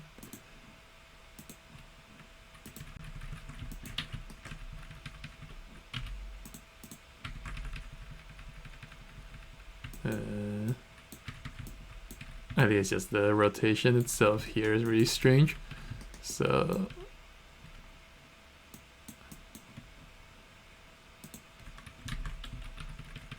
yeah, let's just keep it like this. Yeah, let's go.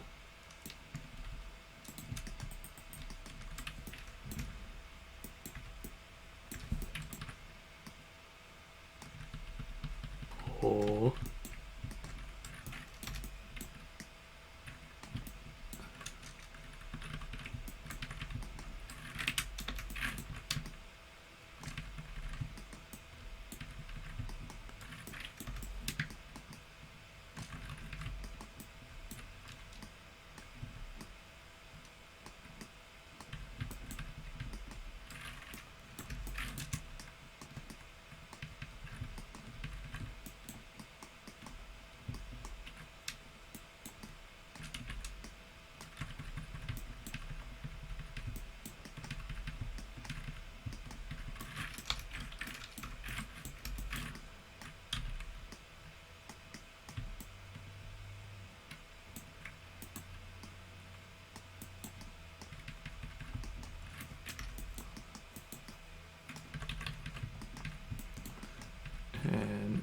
impact. On this impact,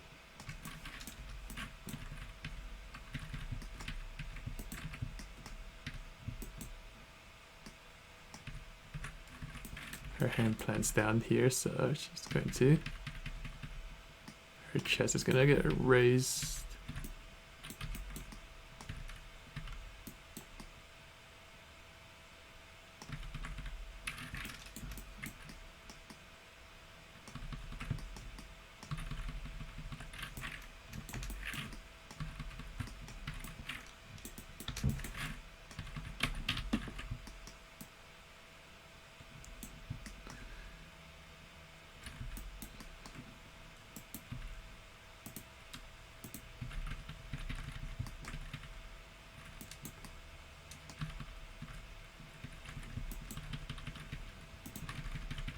On this impact, she can keep going down too because of the weight of her heavy head.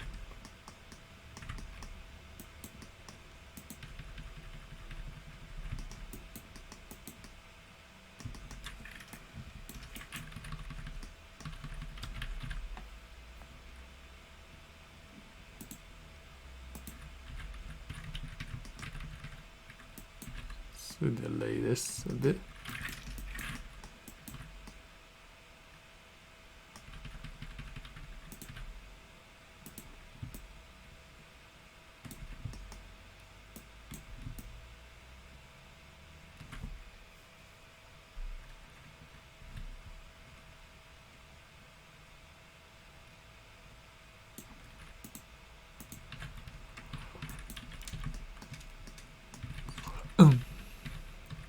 Or maybe I can keep this down lower. And make her head a little more stable.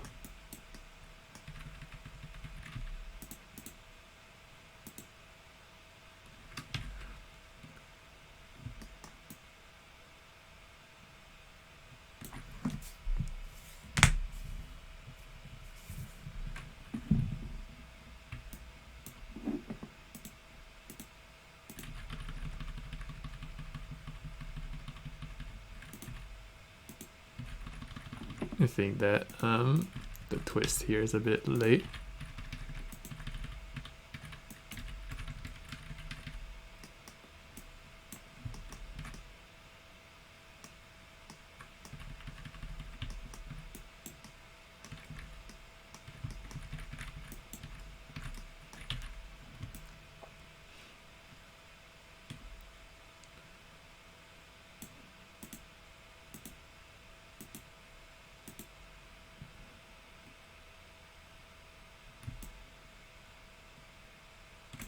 And something that's useful to kind of zoom out a little.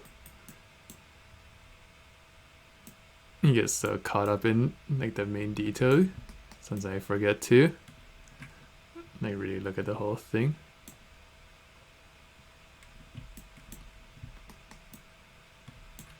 Alright, I think that's good for now. We can take another pass later. So let's do the fun part here, the hammer. 120 is more ideal, and this is positive Z. Okay, so over here is like really jerky.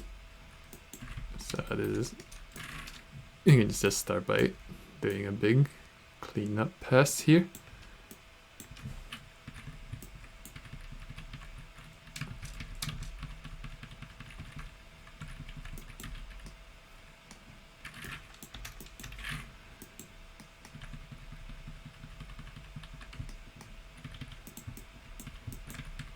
That's raising way too high.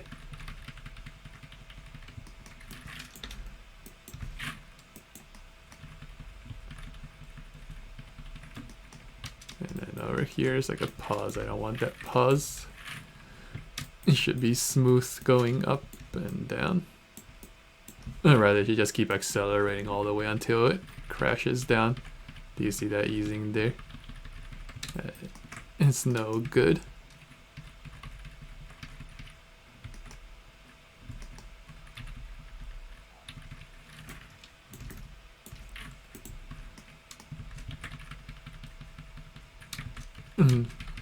I'll solve the contact better later.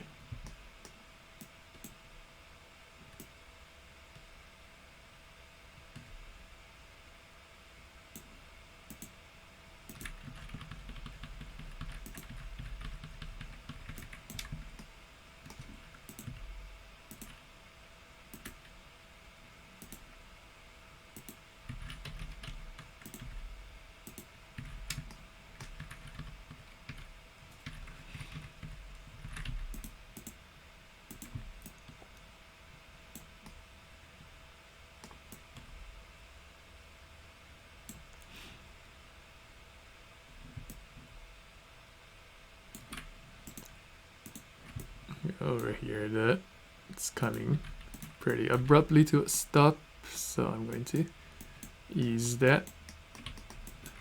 Ease.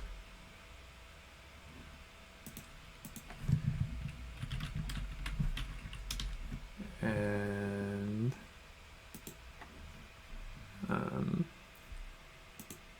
I'm just changing my music.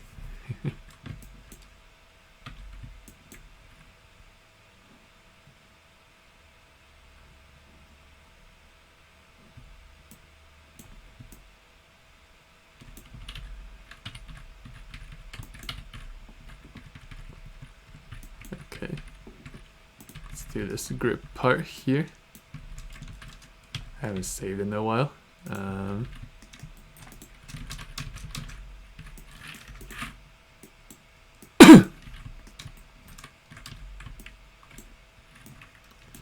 Okay, so this should be pretty smooth. Okay, see how it's going into the ground there. I'm going to use the same like the reverse aim space technique I did earlier, which is create a locator, move it to the hammerhead, and then make that, bake that down, and reverse, include translation, this is -z, and now take this second one, delete, and take the hammerhead and constrain it. So now I can move this without affecting the location of the hammerhead. Yes, so you can also clean. The hammer's gonna be dragging on the ground, so you can just easily do a thing here. You can worry about the spastic spinning later.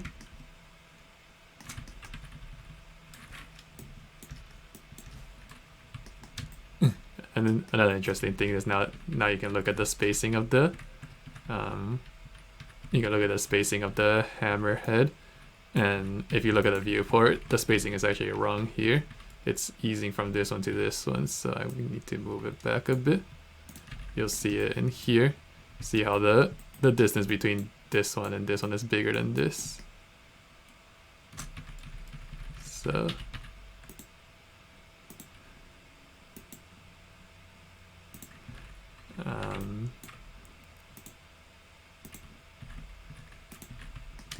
yeah.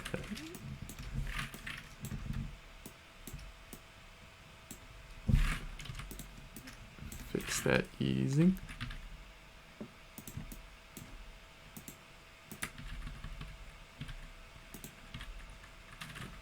And then make this smoother, smoother. Yeah, aim space is like the biggest, probably the most powerful tool I've used like for animating. So I'm gonna thank Rick again for teaching it to me.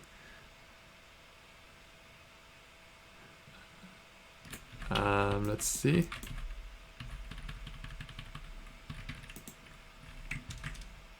All right, let's do the grip here now. This twist isn't, like the rotation of this one isn't doing anything since it's actually just functioning as a tip. So I'm gonna take all these and delete them just to make it a little easier to see. Yeah. The hammer, the hand needs to be here.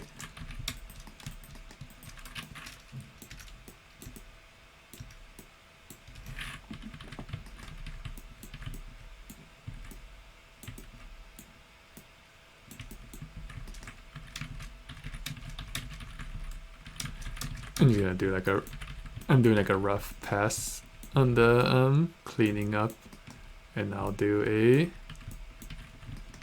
better one later.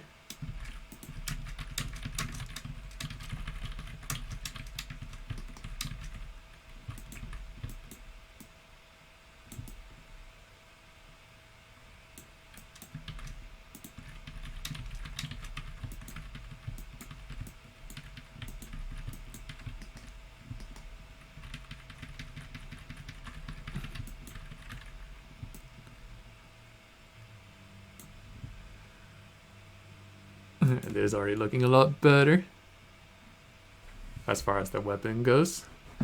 Her arms are still doing some crazy stuff because it's pulling a bit too far. So let's take care of that. But actually no, let's do this twisting here. I'm going to need to bake this, delete everything, and then I'm gonna reapply the aim space so now I can focus on the twist. And let's see. Okay, I think that's fine. Yeah, you can see I got some pretty big jumps here in the twisting.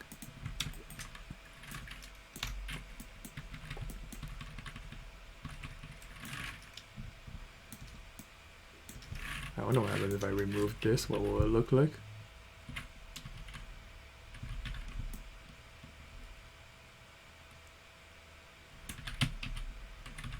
I'm not actually sure that's correct, but it looks correct, so we will pretend like it is and work with that.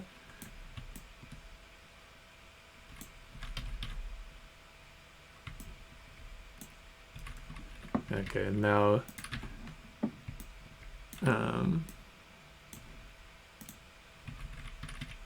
actually I want to make that a bit cleaner coming in, so keep twisting, and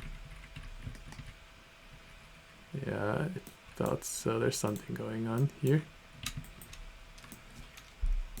It's probably this X and the Y combine this.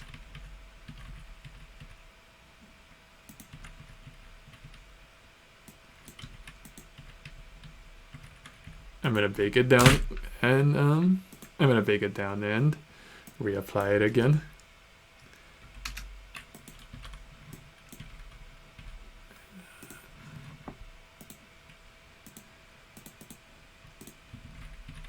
Okay, let's find out what's happening here. I believe it's flipping 180.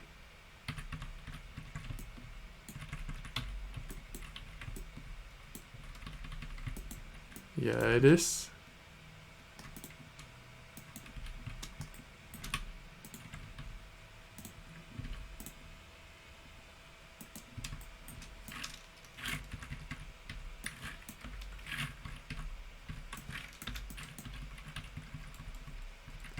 This one might just be easier to key every frame individually.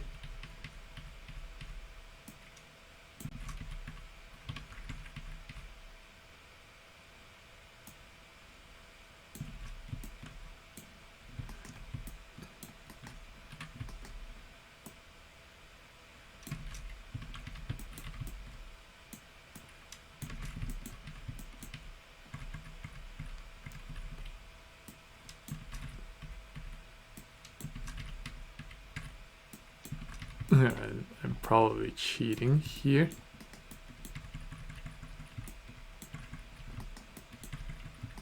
Yeah, see, somewhere around here the hammer is actually supposed to flip 180.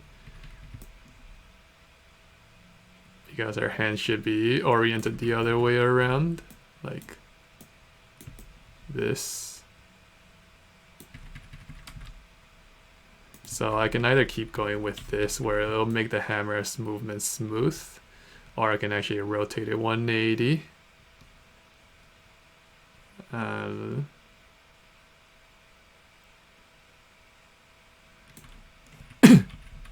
gonna opt for keeping it smooth.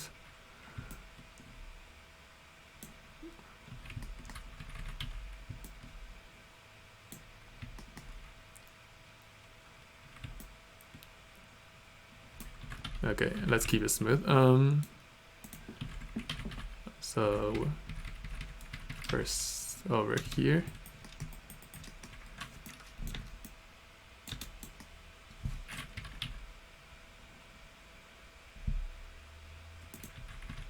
It would be really nice to see the twist happen here on the back side.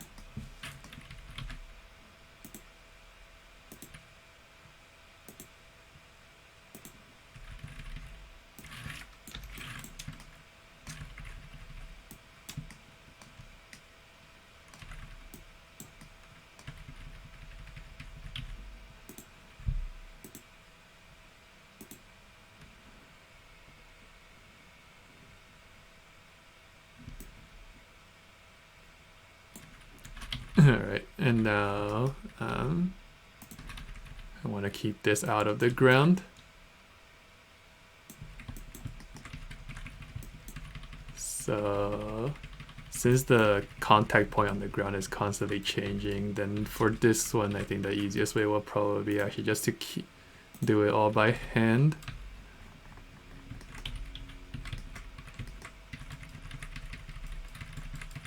So let's go.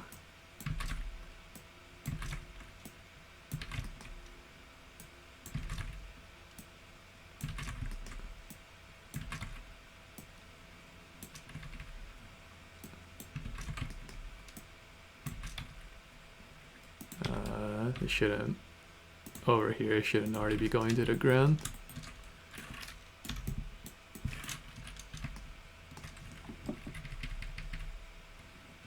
Okay, back to the side view.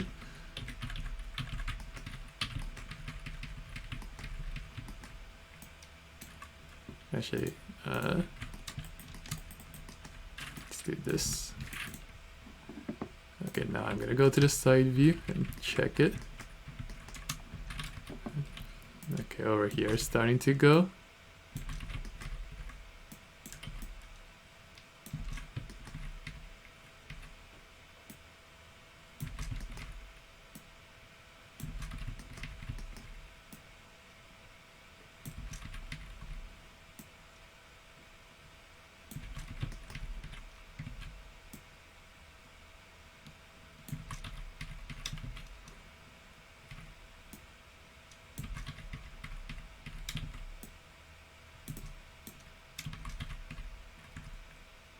What did I just... Oh, I somehow accidentally duplicated it. I don't really know how I did that.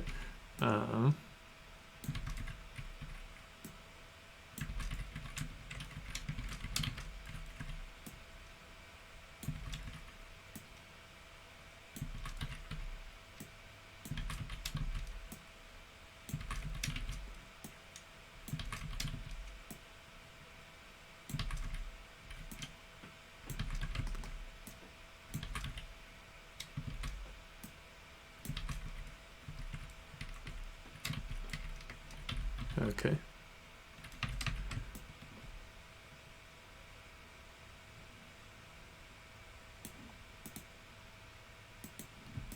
Yeah. Yeah, see, that wasn't really that bad. It only took like a minute or so. And probably delay this movement here a little.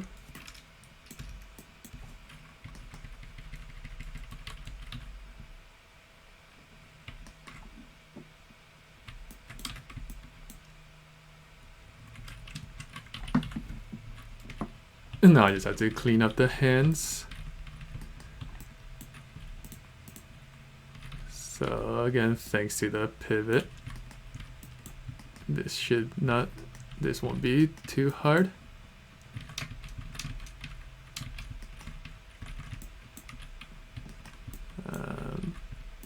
clavicle.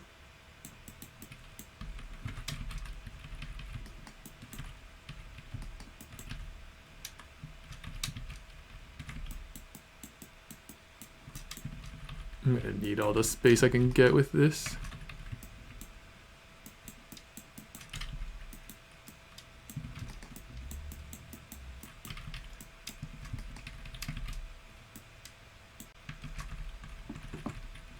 I noticed that the elbow's doing something weird here.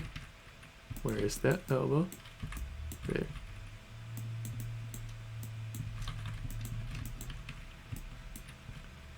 Okay, we're really gonna fake the grip here.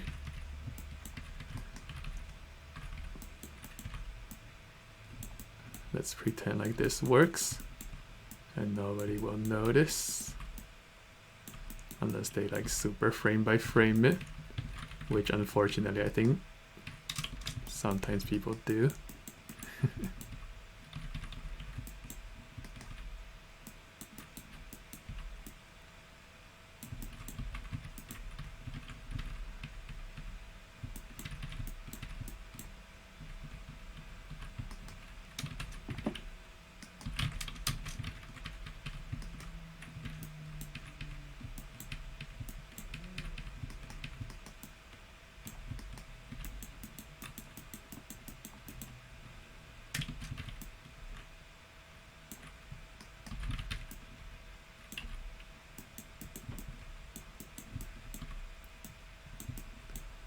This one, I'll probably hold the pose here, so I'm gonna be a little more meticulous about this.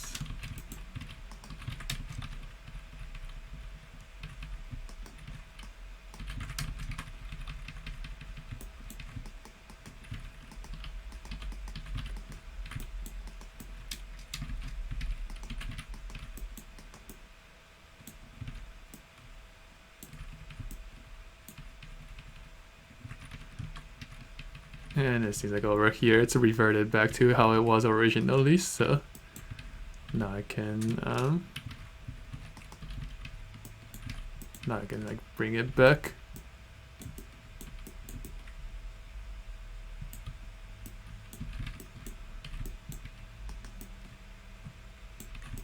Can't see.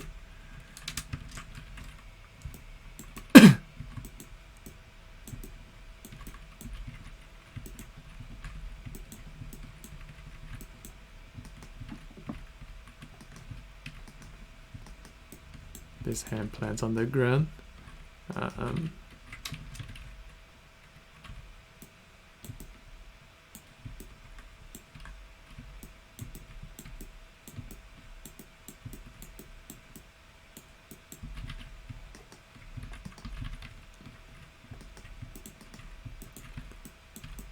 Clavicle to the rescue again.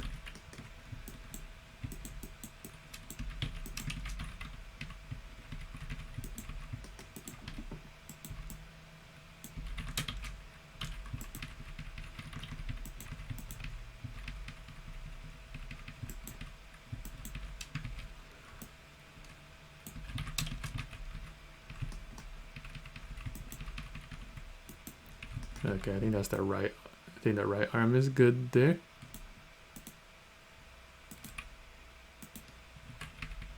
Honestly, it's pretty hard to see. So let's do the left arm now.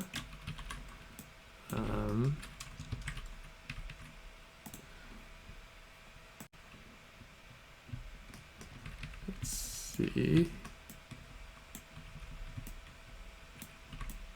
Over here. Again, we're gonna fake it here. Both in the interest of time and also because it's a detail that's it's pretty hard to see.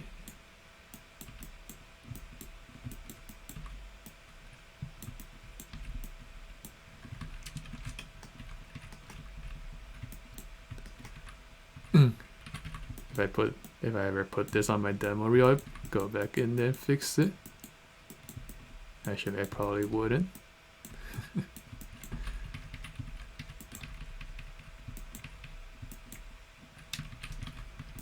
pretend like she's doing something cool with her grip here.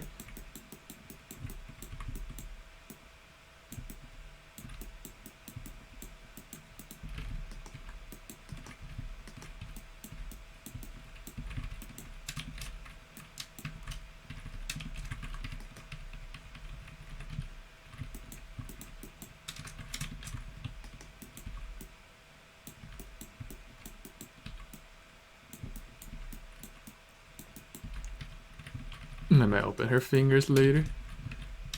Okay, there's no way she can really reach far back on the hammer. Can give myself some more space here, but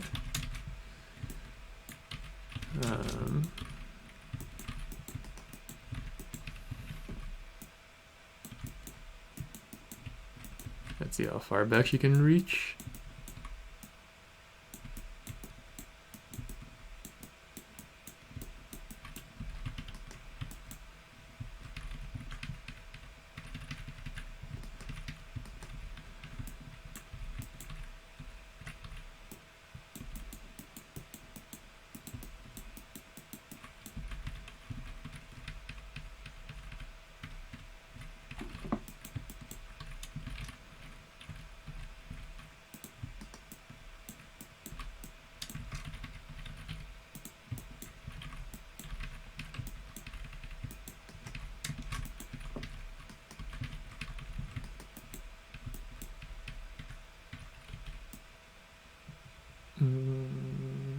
Pull.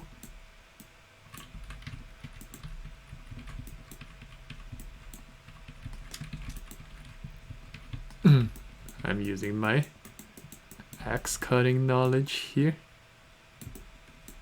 You chop wood and start with your you start with the grip as high up on the head as you can and then lower it as you're bringing it down. It's good to get physical as an animator if you can.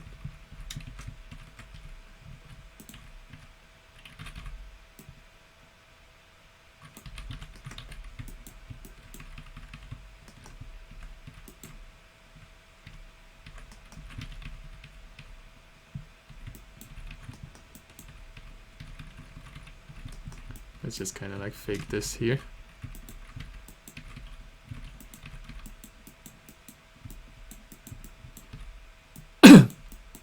After I post this, people are gonna start looking at my other animations and looking for all the parts where I was lazy. Let's see. This out. In. And I don't want her hand to get crushed here. So let's just move it out.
Okay, so now you'll see there's like a quite severe contact issue there. So we can just like use the same locator, like locators and stuff. But there is one thing, is that this, well, if I move the hammer, then this arm's gonna move because of the constraint on it. So what I could do is bake the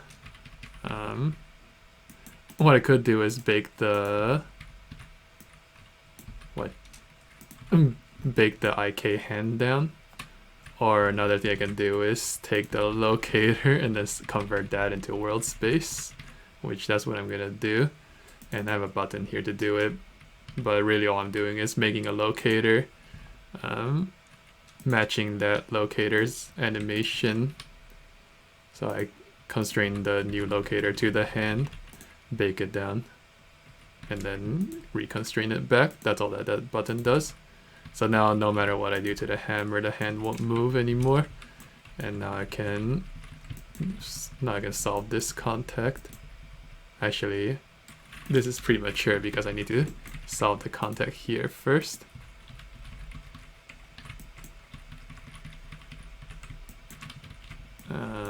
Let's see, how do I want to do this? Let's use a locator, put it at the hammer. Actually, I'm gonna make the locator off of the orientation of the hammer itself. Move it down here.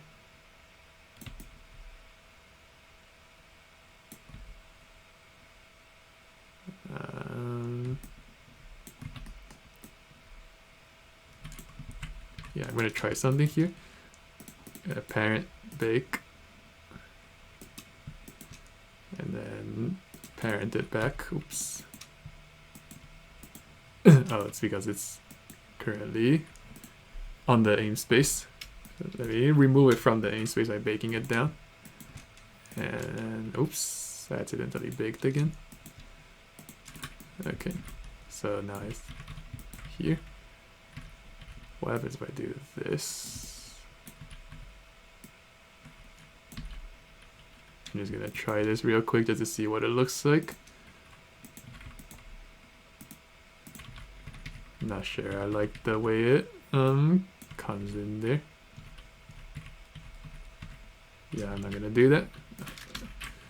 Okay, I'm gonna make the locator on the end there instead. Like on the part that's actually touching the ground right now, on the corner.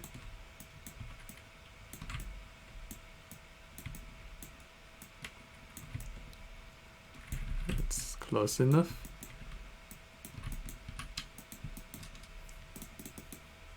Bake. And constrain it back. Okay, so once it touches here, that part should not move.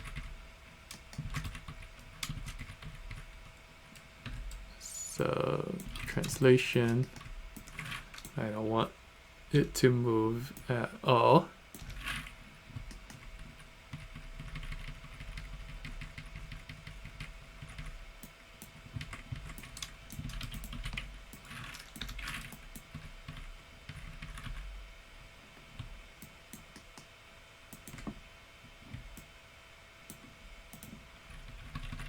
Okay, now it's more properly embedding there. The hammer is actually easing in. I don't know if you can see it, but I'm gonna fix that real quick.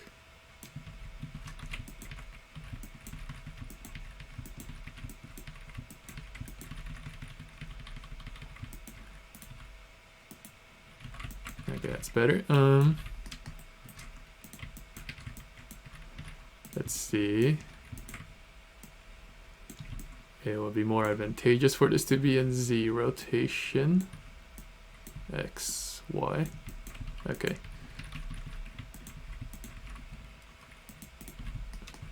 Z wiggle is okay.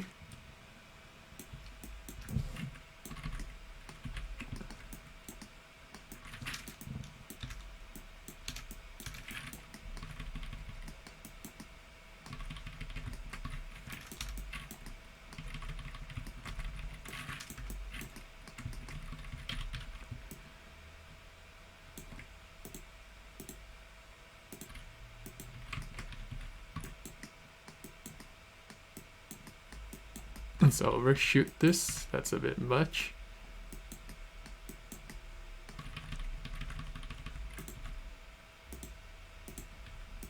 That's a bit too springy.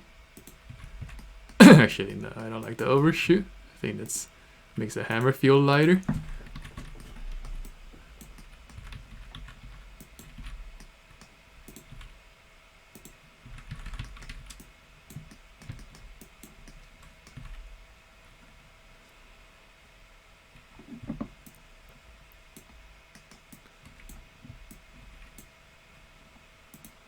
Okay, then you see how that's sliding across there. I don't like that. So we can change the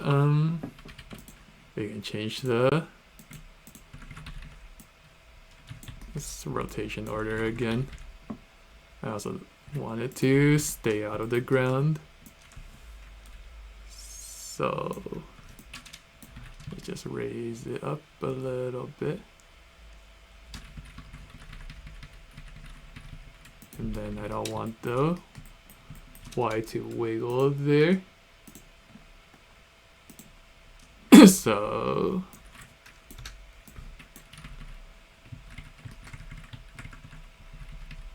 over here I can give it a little more space. To sliding a little on the ground is okay, but I don't want it to like slide back like that. Yeah, I see where it's sliding there. That's not great. So it's gonna slide a little because of this. And let's see, the easiest way to fix that would be, let me think. It might be easiest to just eyeball it, to be honest. So let's try it.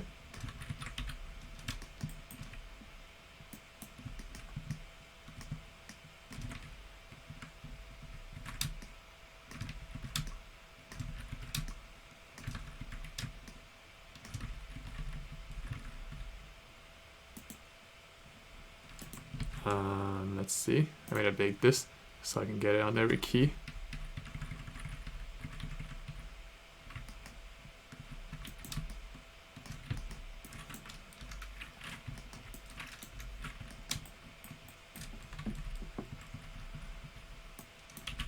Yeah, I think I'm just gonna do it by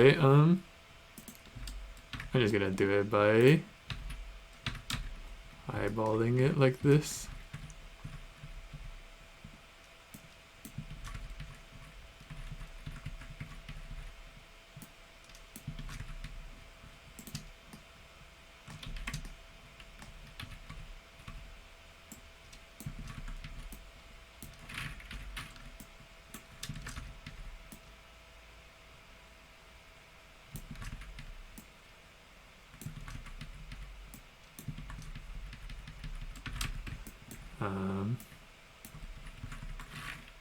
That is very inefficient.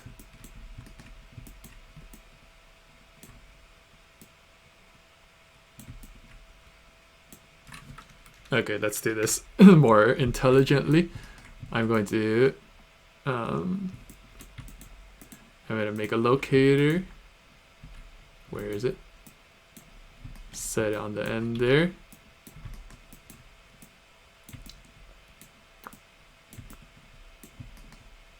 Let's see, I want it here.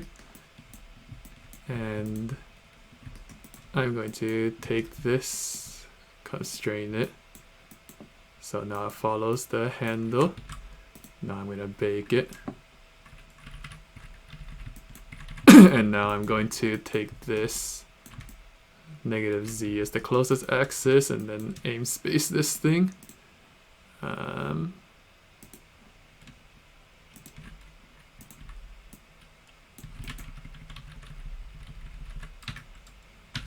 Oops. Okay, I don't need rotations on this because this is acting as a tip. And now when it hits the ground here, let's see, the final position would be about here.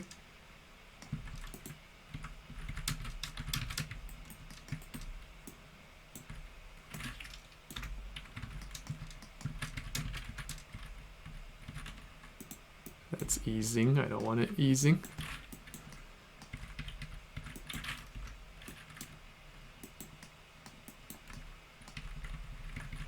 And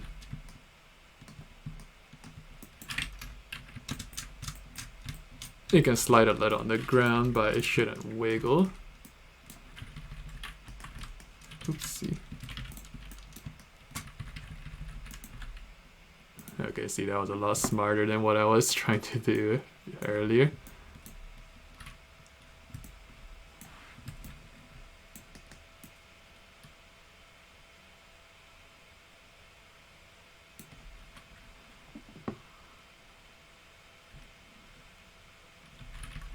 Okay, I think that's good for now. So let's just bake that down. And one last thing to take care of. Actually, I'm gonna remove all this. One last thing to take care of after I bake down the hips and the chest. And now I have to do the arm here because it's like, remember it's parented to the hammer, so I was like sliding around.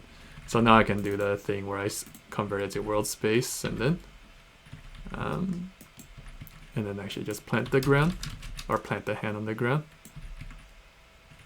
So about here.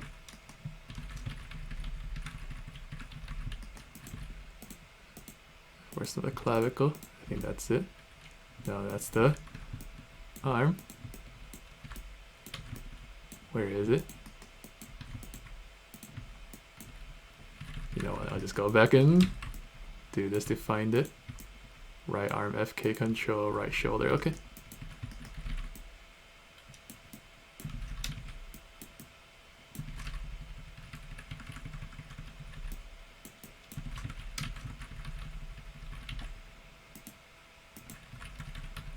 I'm gonna have the hand kind of like slide rock a little bit.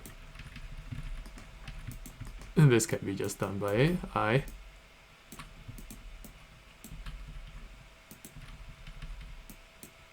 Oh wait, I clicked the wrong control.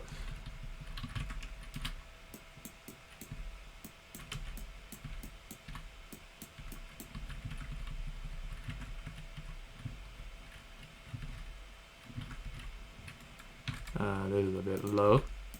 Wait to just raise it up a little bit. And then obviously for this one, it's unacceptable for the fingers to look like this. So I'm gonna splay it out a bit.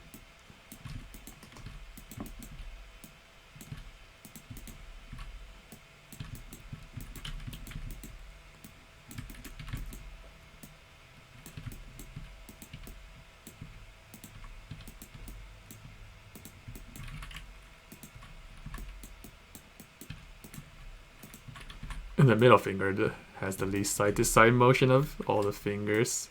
There can be a little bit, but generally it's like the index finger and the other ones have like more are able to wiggle side to side more.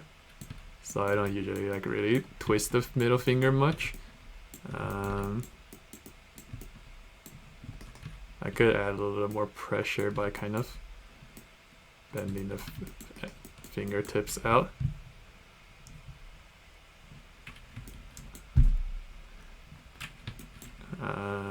Realistically, it should probably be more like this, and then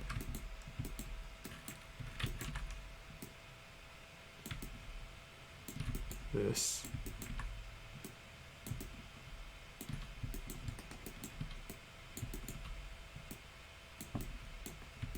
Something like that. That's good enough.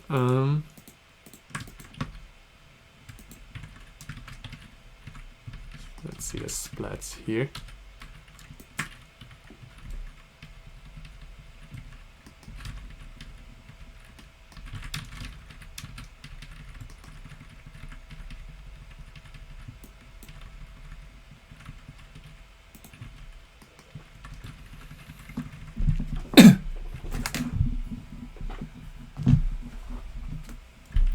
And if we really want to be more detailed about it, we can kind of splat the fingers down.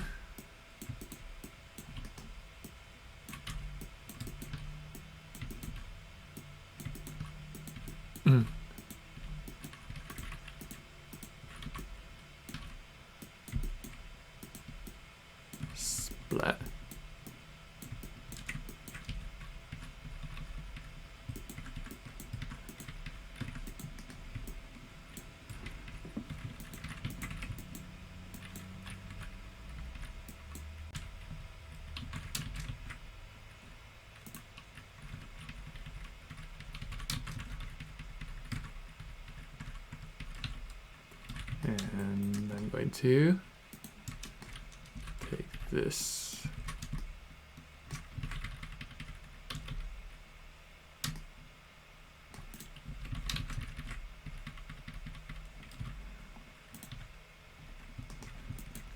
That's good enough. I'm not gonna bother making like a perfect contact.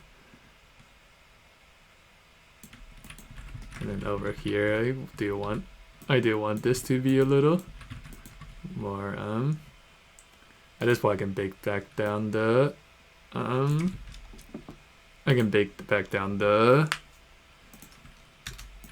the pivot, so it's a child of the hammer again. And then I can now I can maintain this grip until I want it to.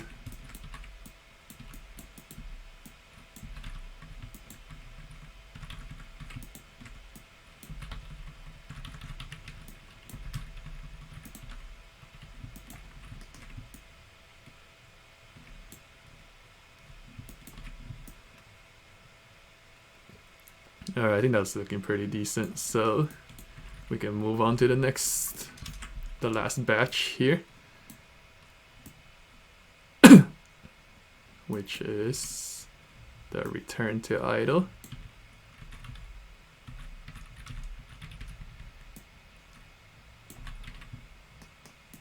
This is the least detailed block out, so this will probably require a little more but this will probably require a little more minor detailing, but it is also the simplest part. I'm gonna retime this a little bit real quick. I think you should stand up a little slower, transition to the pull a little slower.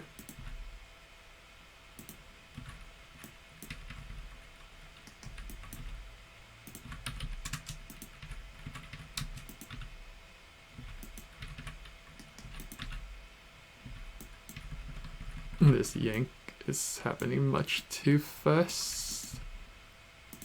No, it's way too slow.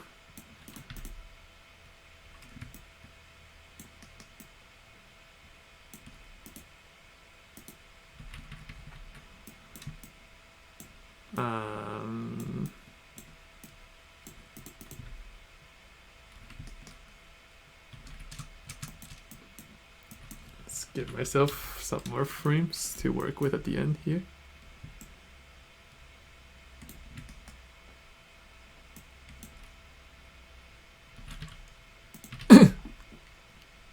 Okay, now I'm going to feel the consequences of my own mistake and not detailing out this block out further. So let's start.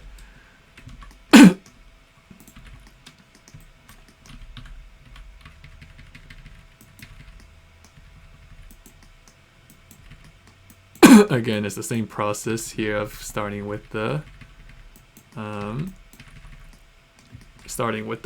cog. I'm really losing my voice now.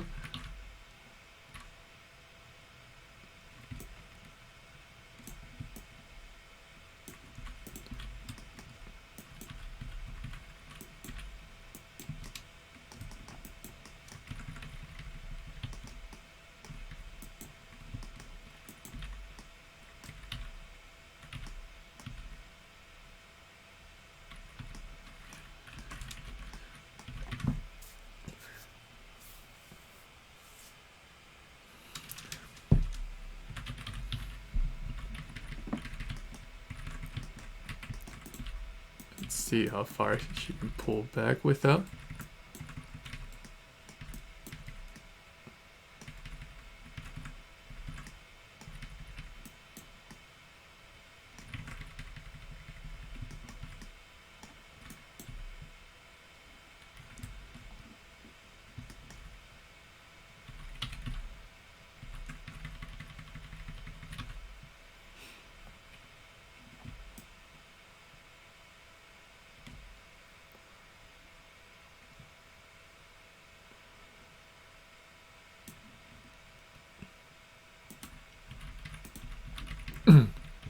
This looks weird because the hammer is being pulled at the same time as like the the body.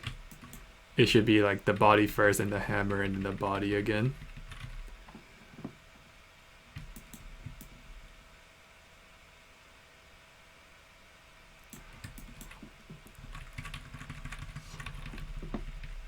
So should be able to solve it with aim space. Let's see.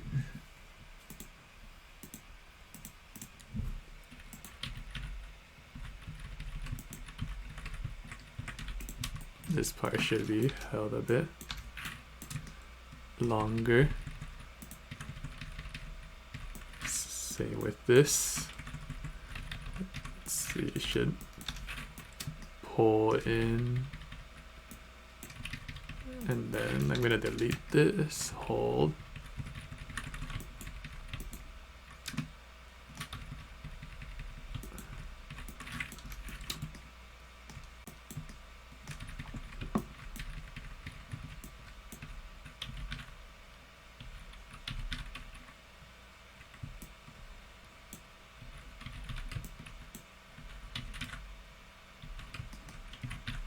Can kind of have her jerk back a little more here.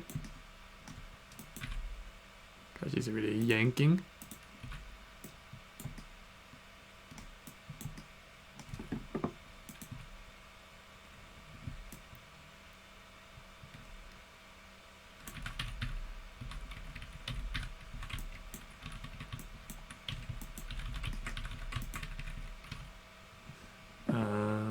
This should be delayed a little more. And because she needs to have a little bit of time for it to pull her foot forward, she should also raise forward, raise up, and forward a bit. Again, to give her foot some space to come in.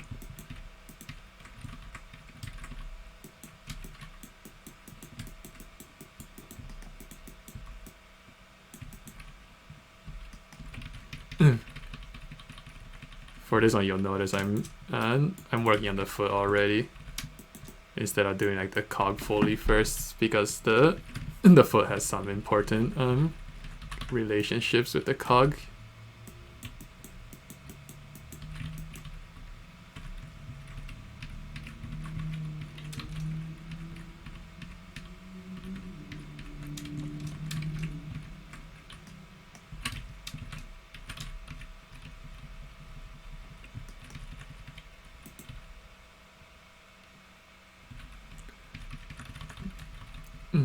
Her foot has to roll forward or roll backwards, which means, again, we're going to, if I solve this now, then I can, then I can just ignore it later. Or like if I need to readjust the position later, I can just like use the graph editor. So the contact point here, it rolls.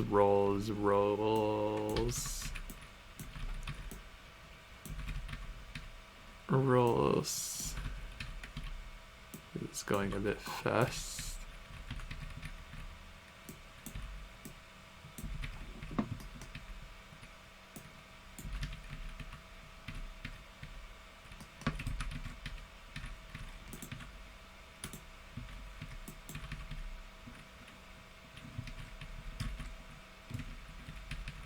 What's going on?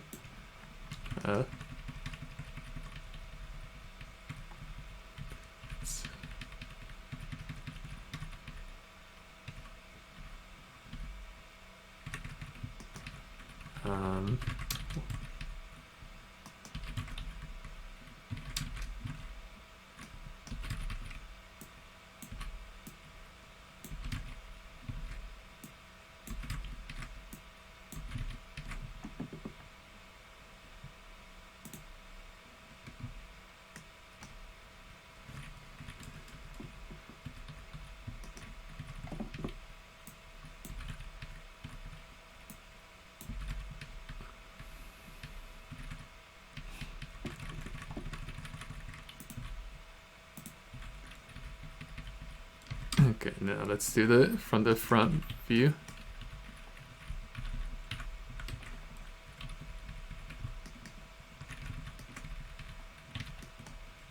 Is their foot floating?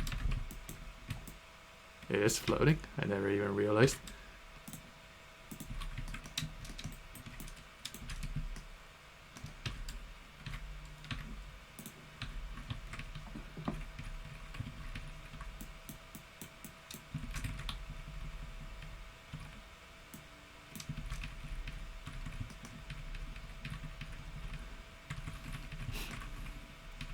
So we're gonna do this rolling again. This rolling is okay up to here.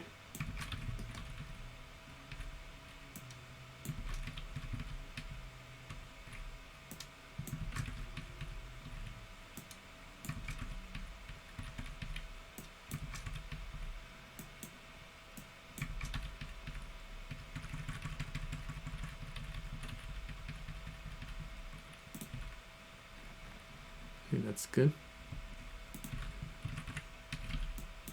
Over here can. Alright, I think that's okay as far as the foot plants go. Over here it's not good right now, but I can fix that later. Well, I'll do a little bit right now just so it's less distracting, and then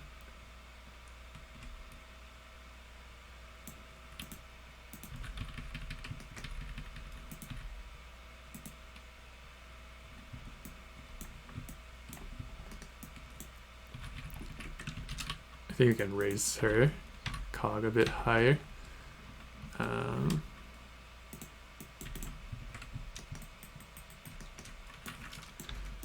Delete.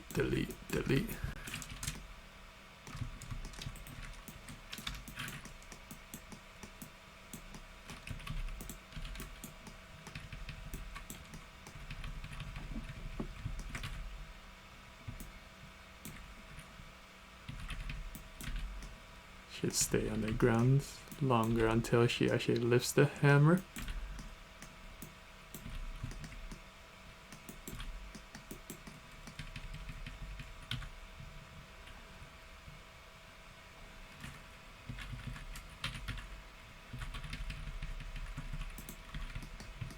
I think she can also keep pulling a bit longer. Pull.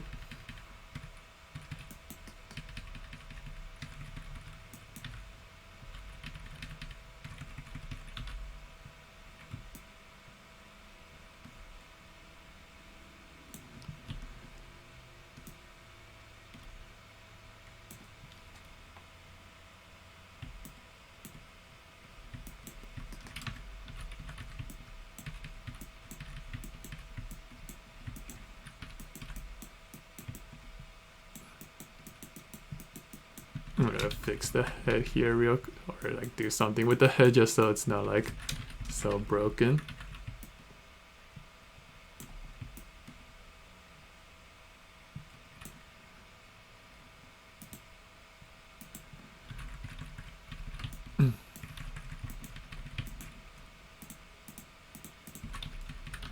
And then obviously, like if you look at the spine here, it's not great, so let's move that back a bit.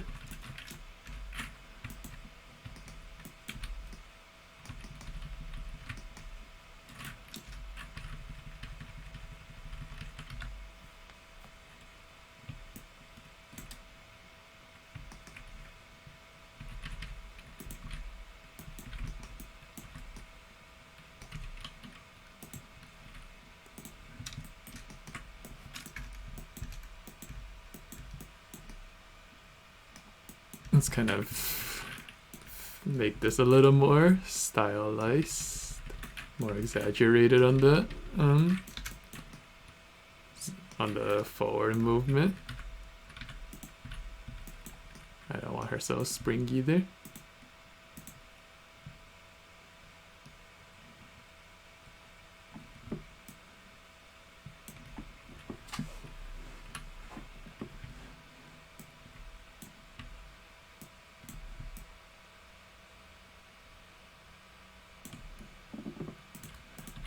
want her to anticipate her getting up a bit more, so she'll kind of crouch.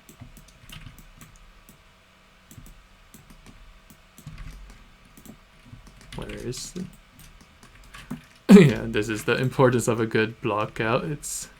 This would have been a lot easier if I knew what I was doing before I did it.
Let's also make this pose a little better here. Let's see, she moves her forward foot first.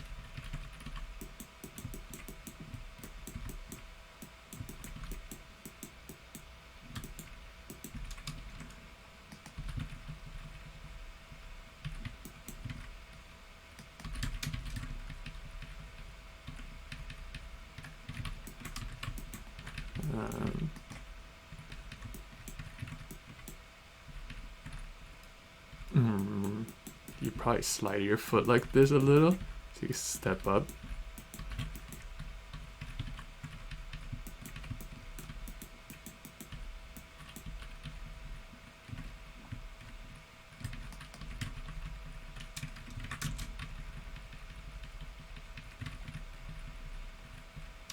This is happening too soon.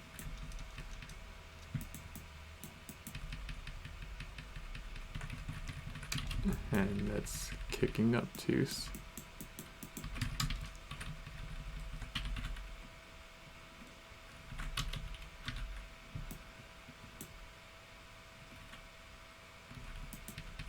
That's not great.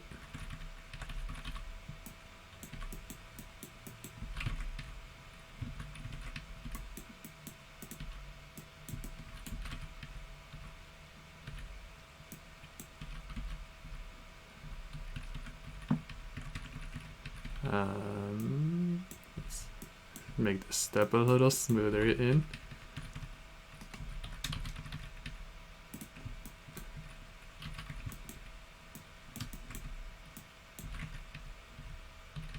Okay, that's happening a bit fast, but the movement is better. Let's see.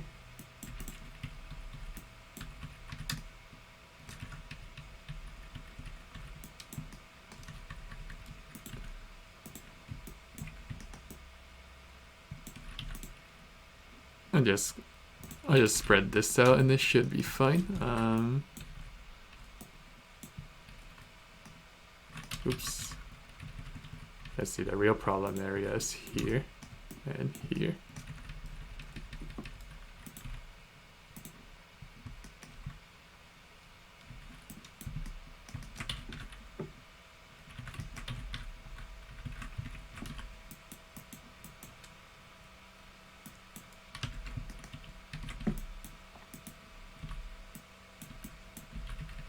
This is actually ending up somewhat more detailed than what I usually leave my animations at.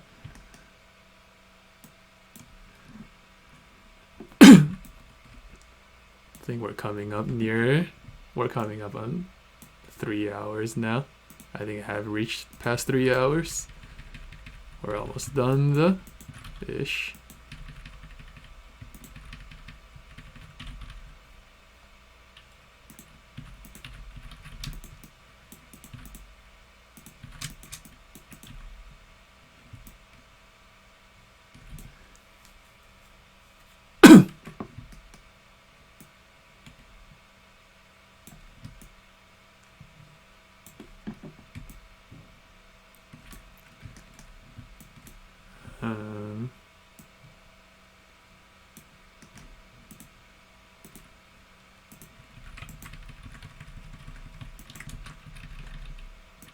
reinforce that.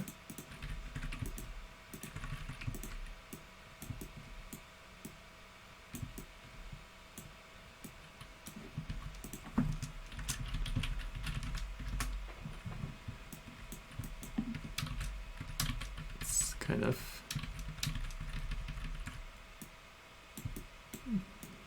heck, let's do this for fun.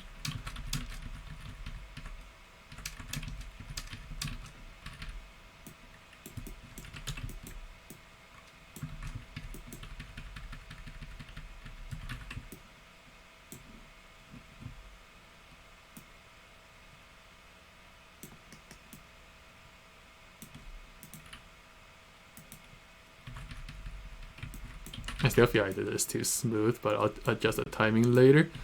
Let's go with the hammer real quick because there's something I need to do. I need to make this more physically accurate by overshooting. And then she's using the weight of the hammer to pull herself back. That looks a little better.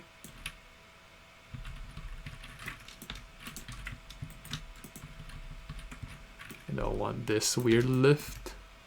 Don't want this either.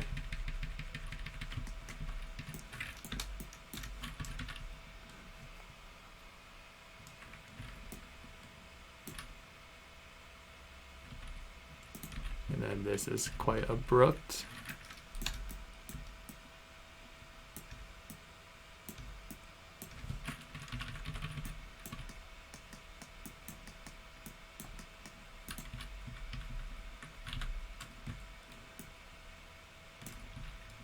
And I would like this to accelerate more. And that would be easier to do with a reverse aim space. So I'm going to bake. Then do my little trick of putting the locator at the hammer head. I really need to make a button for this so I don't have to like do this baking process each time. Okay, and then delete this and constrain. Okay, we've got the reverse set up again. So now I can accelerate this.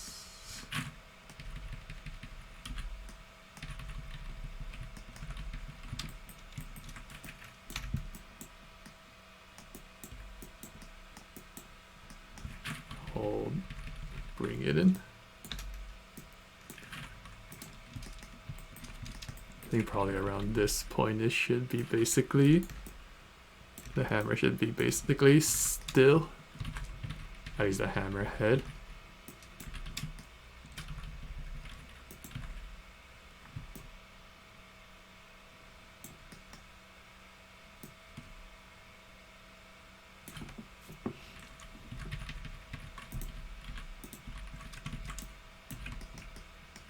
Kind of jerk the hammer to a stop.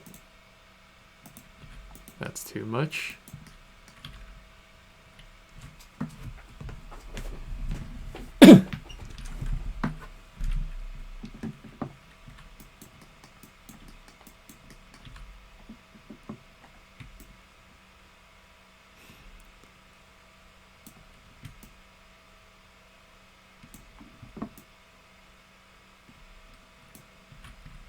And over here,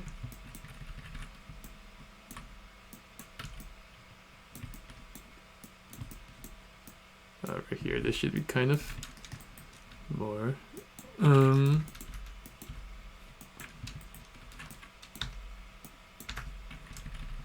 bring it out, and then she pulls the hammer.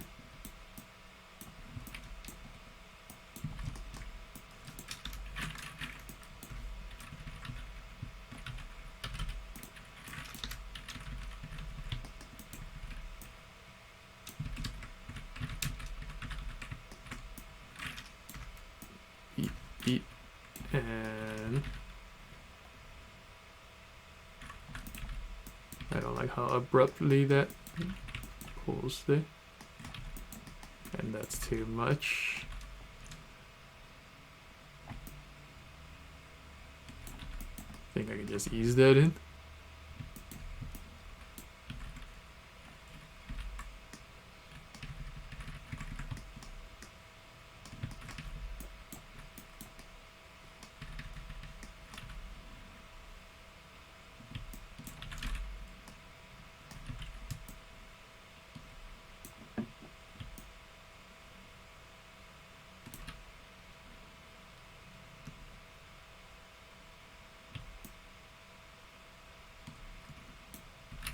Okay, let's do something about these feet.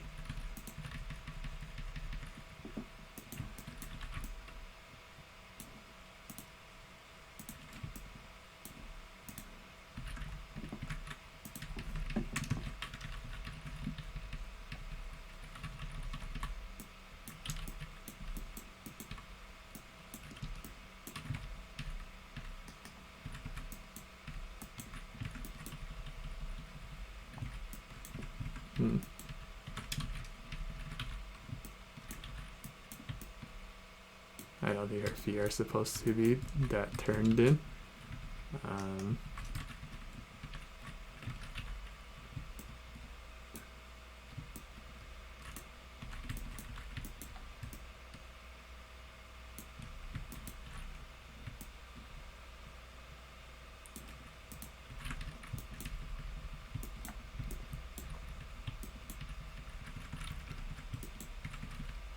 Let's kind of tippy-toe her. She's a ballerina. Ballerina.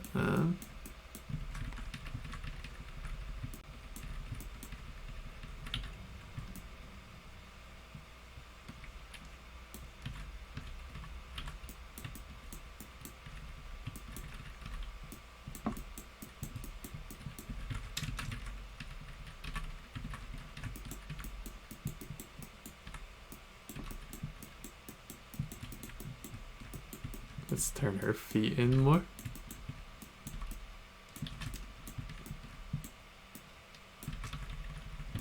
And they can overshoot the knee a little.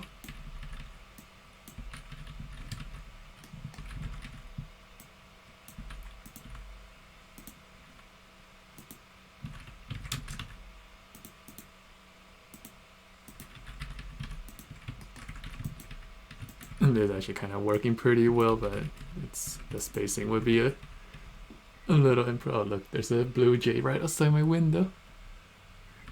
Anyway, I want this to kind of like turn in here.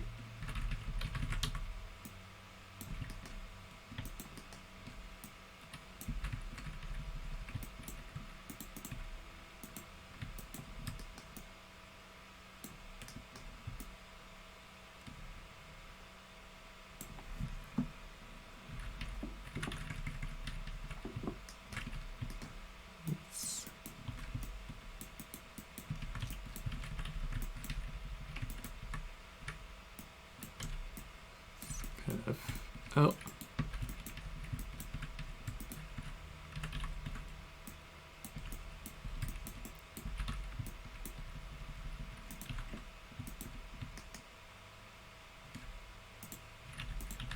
She's probably lifting her leg too high, actually. I think something like this would be more appropriate, because she's just kind of like bringing her leg back. She's not like particularly using a lot of force here.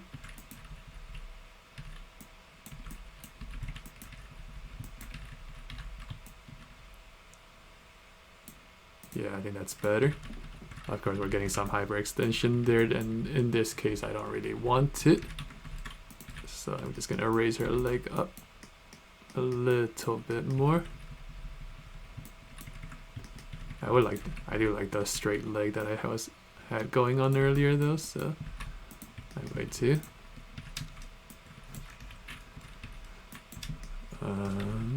Let's see.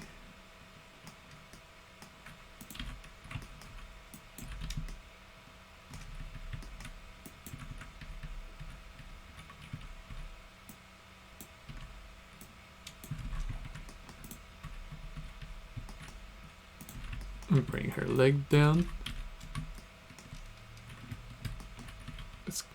Instead of stepping in, let's kind of slide her foot in.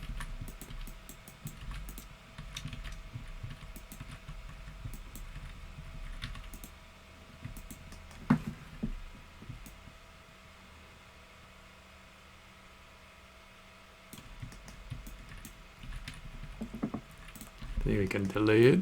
The foot coming back more.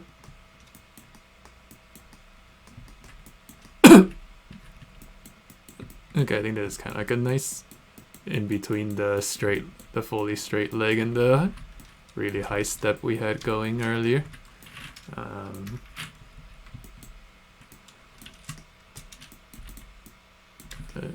Turn this.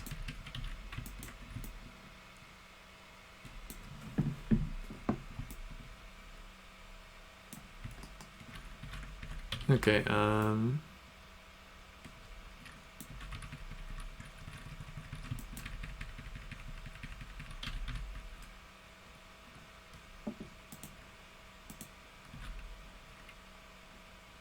was saying earlier about kind of making this a little jerkier.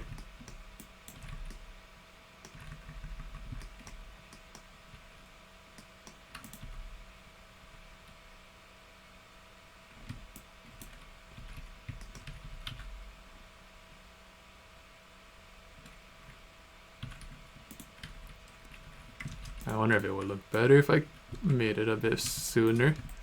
Let's see. Pull.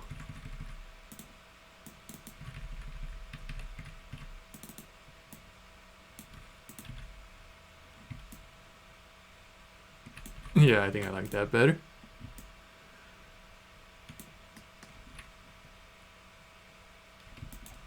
I think it's probably a little bit much.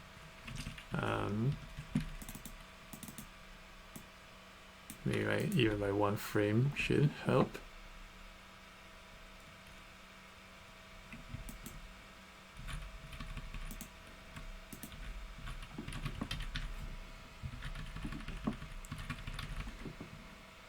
Let's see. As this goes forward, her chest goes forward and then gets pulled back.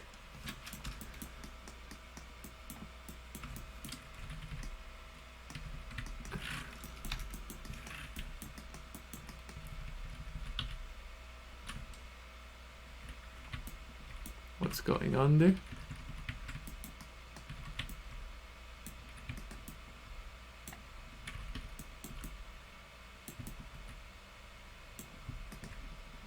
Hips, hips, hips, tip.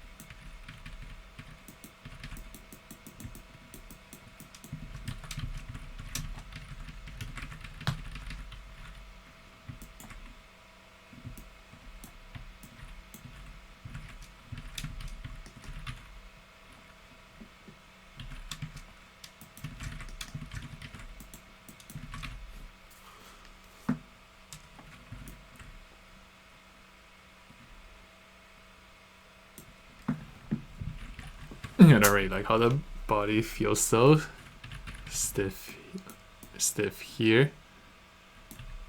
So let's do something about that.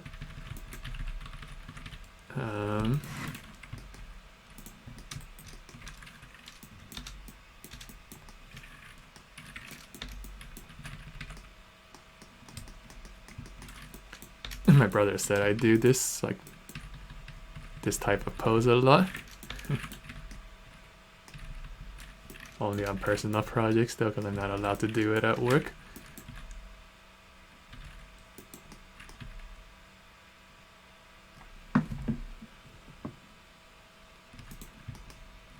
I'd like to work on a platinum game or something.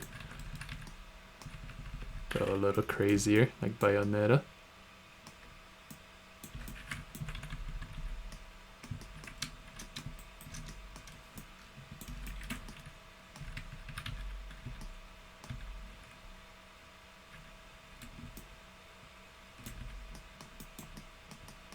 What if I make it kind of like springy? Boing.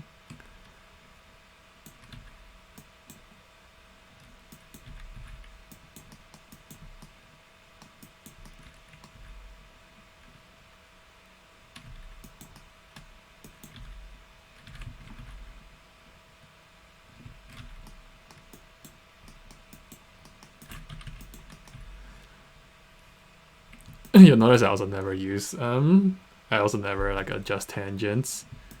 I prefer to just add a new key if I need it.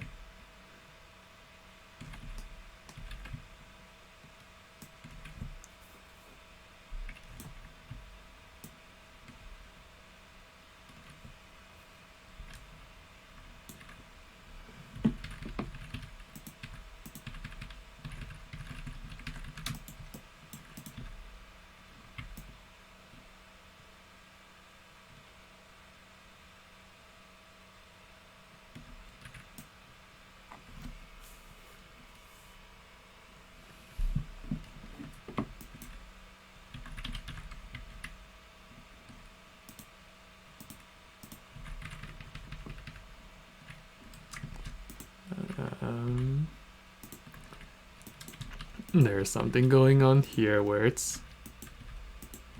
she appears to be pulling diagonally, but the hammer's going straight back. Or the hammer's like not really going the way she's pulling.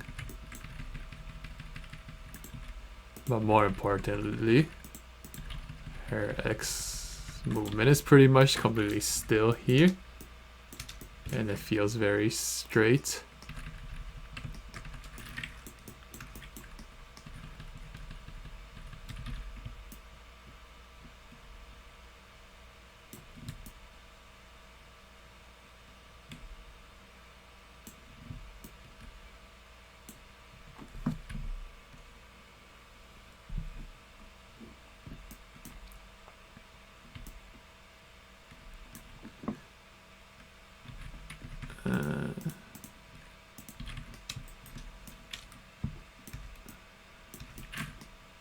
Let's bring this here.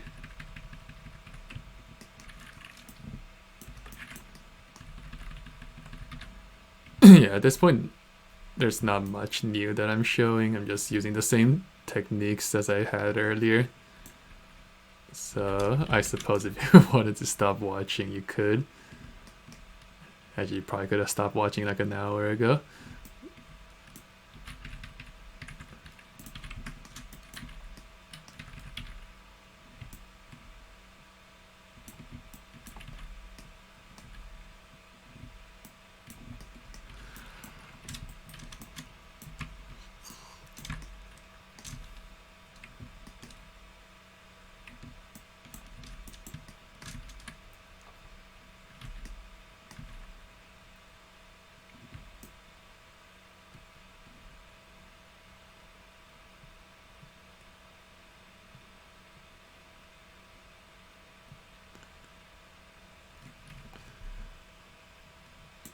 There's gonna be a problem with the hand here because I'm really pulling that far back a lot. First, let's get this as close as I can because she's pulling on the handle here.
Okay, let's solve this hint.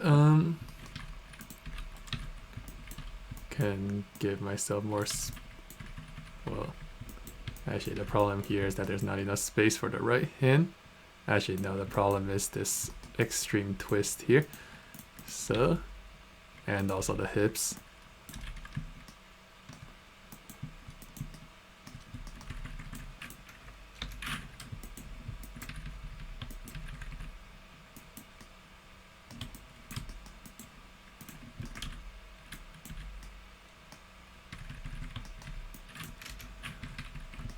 Yike.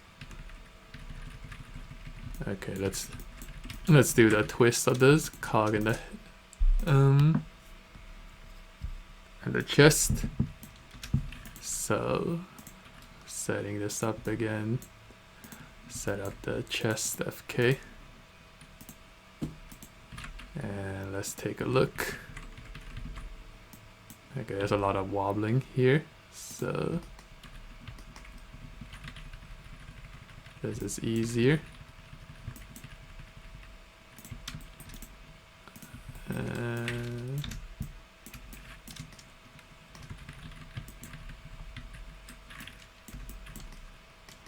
Four.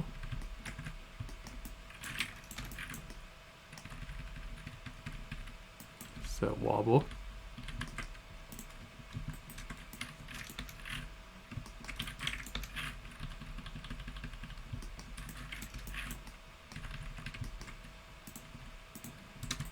And wiggle her butt when she lands.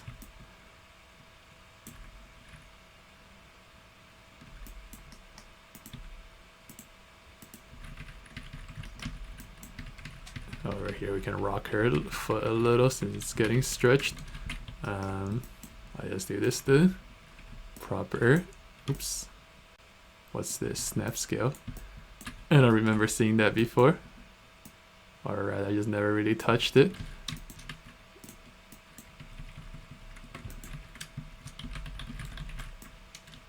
I thought I parented it. Constrained, okay.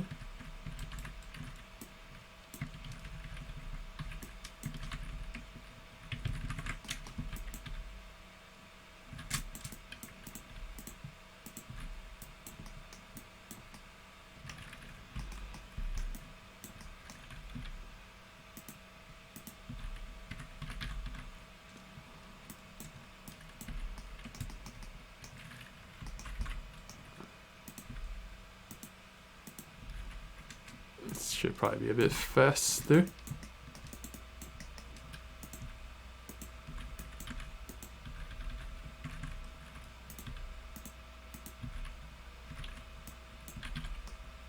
Could probably reduce that a little. Add some Y rotation here. Add a little X rotation.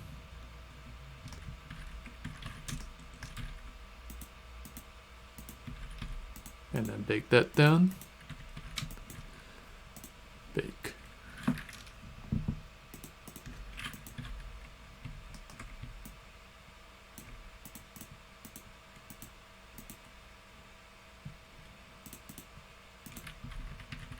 That still feels kind of jittery there.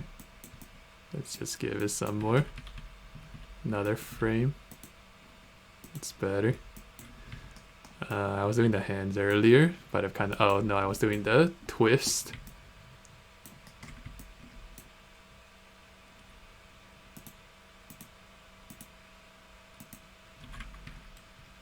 I don't really like the way it's easing in here. I think I'd rather go in faster.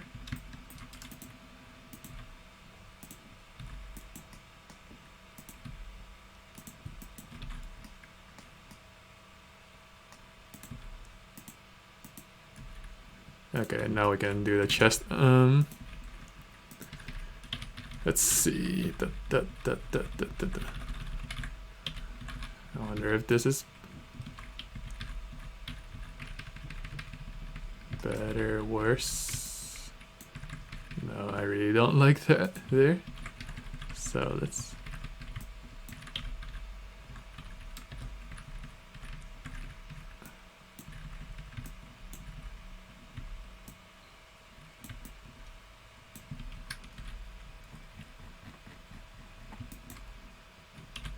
Yeah.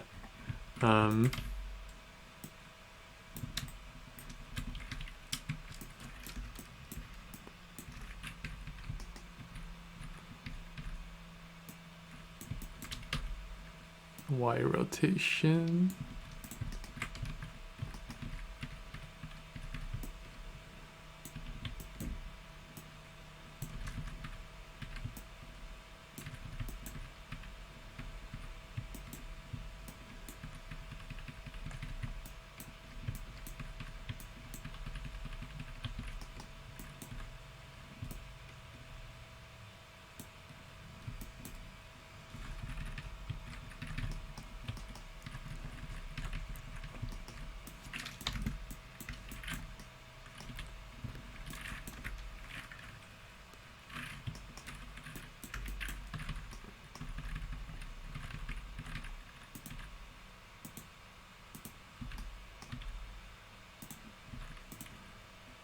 I don't like the way it's easing in here either.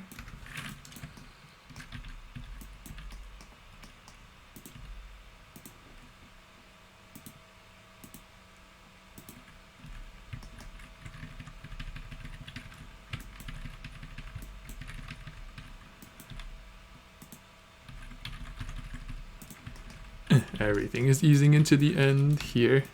Oopsie.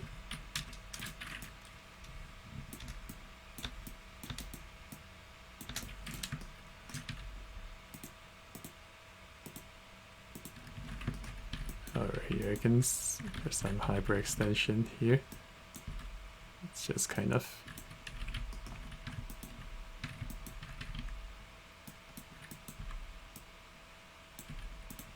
raise her leg up just a little bit. Nope, that doesn't look good. I'll just twist her hips a little less.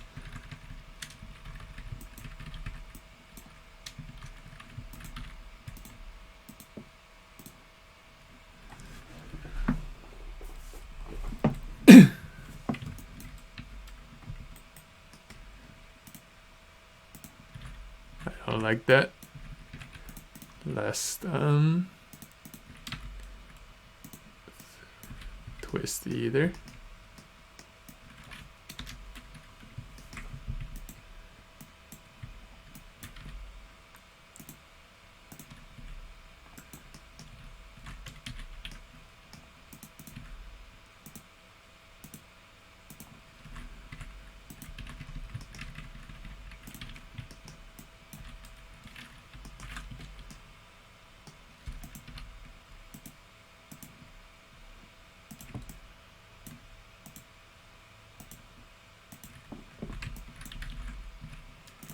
And this hammer.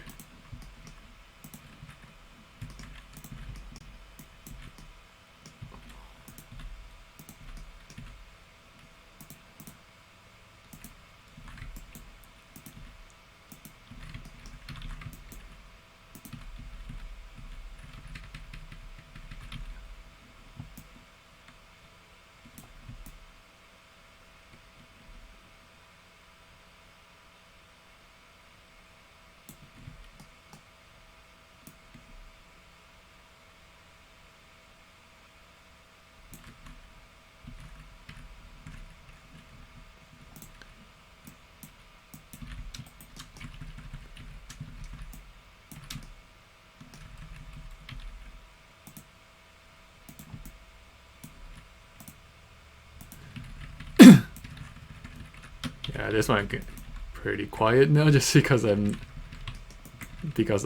concentrating, but also I don't really know what else to talk about, I guess.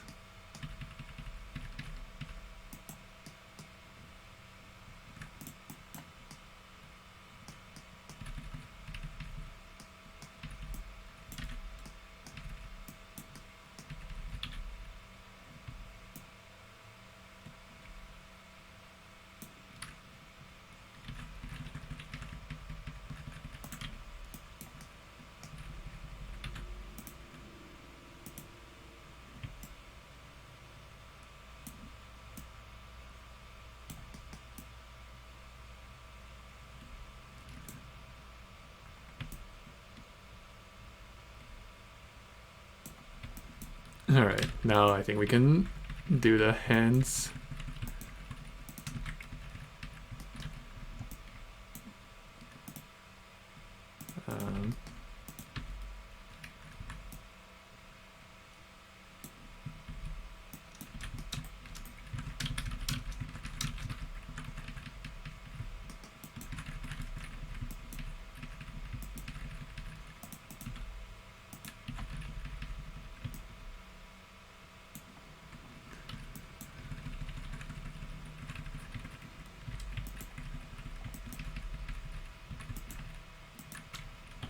Give myself some more space with the shoulder, clavicle.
Yeah, you can really see how inefficient I'm being here because I didn't block this out well.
Pretty sure her elbow didn't look like this in the normal pose. I'll take a look later and fix it if I need to. I think the right hand's okay here.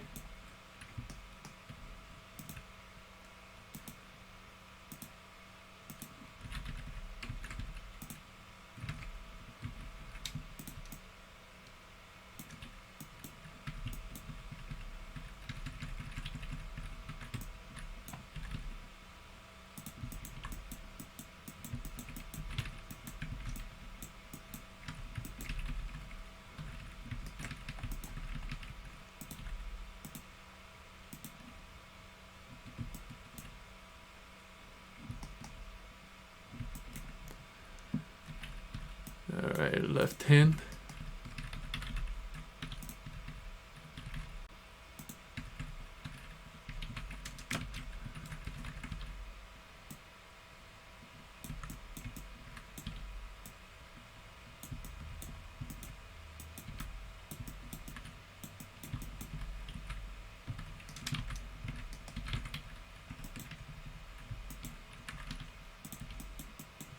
And pull with all her might.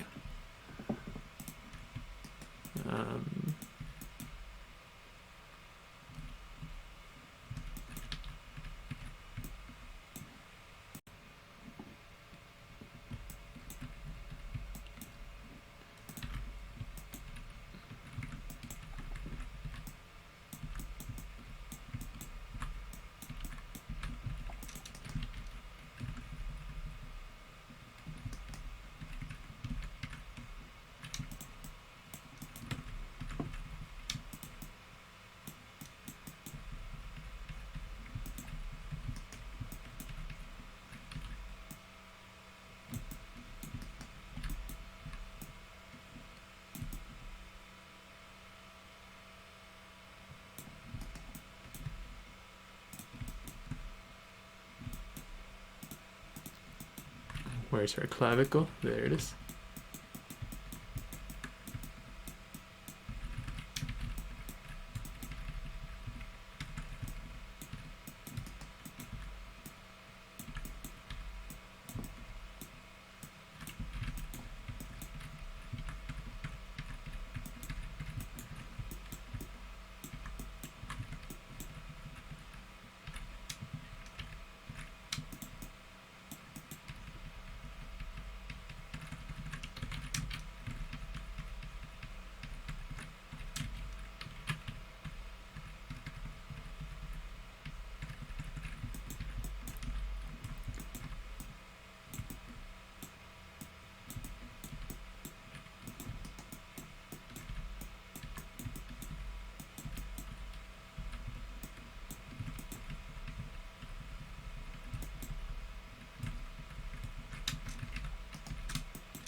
Down her shoulder here.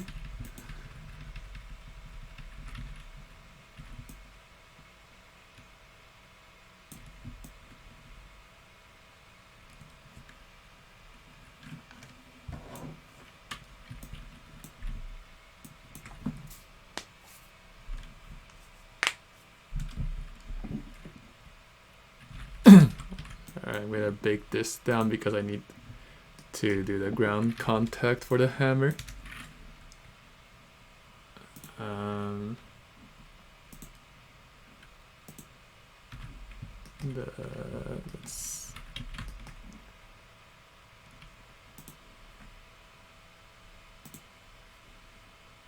Hold on, I'm changing my music again real quick.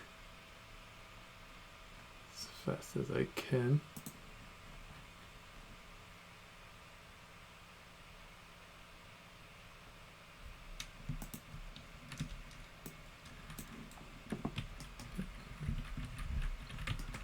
I need a new locator at the hammer. Over here where the previous contact was.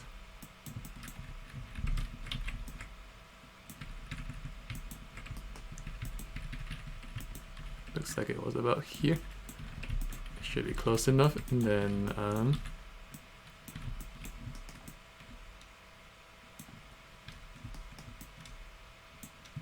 And then transfer the animation.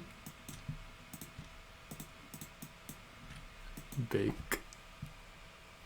By the way, this tool is just a parent constraint. I have a separate tool. Like I have a tool for that one. What am I doing? Oh yes, bake, and then I need a new locator here. Put it around here, so. I think this place is okay. Parent that, bake that. And then -Z. And that should, yeah. Okay, now I can make sure this part doesn't lift off the ground too much.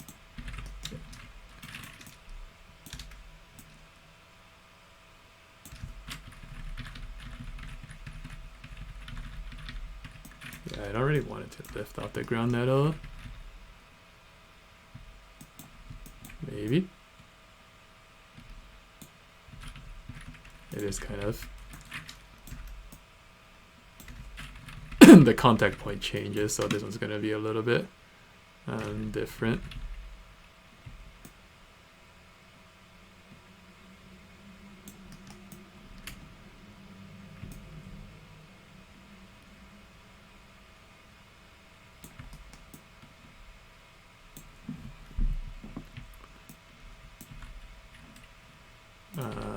The rotation.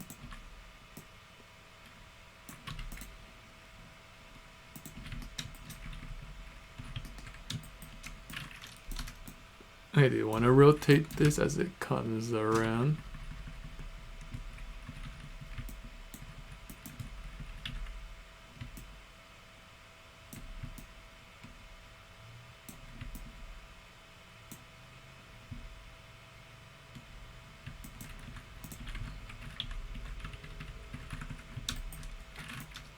think I can can make that accelerate just a little bit snappier.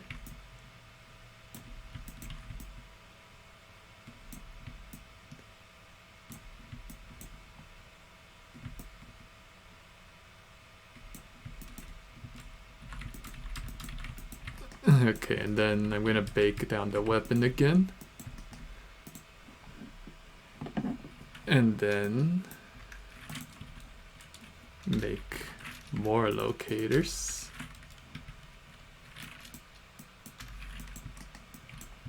This time the contact will be here.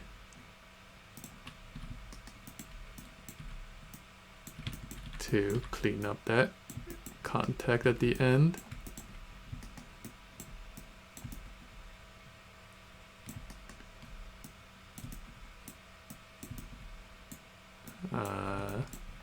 That looks good enough. Parent, bake, make a locator there. You can see it. And then take this. Take this one, parent this one. Take this -z. Okay. And now I don't want this going down through the ground.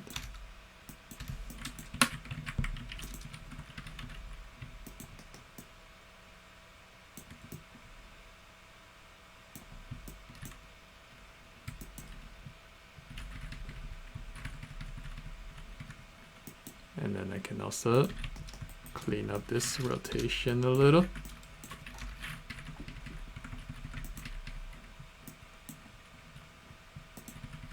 Yeah, I thought so. And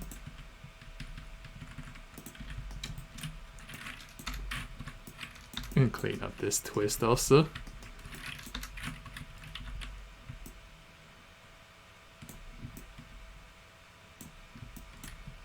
Actually, this would probably drag a little more on this way until she actually gets it moving.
This part is still not great.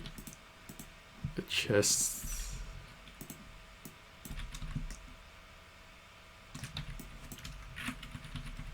Let's see. Might look okay.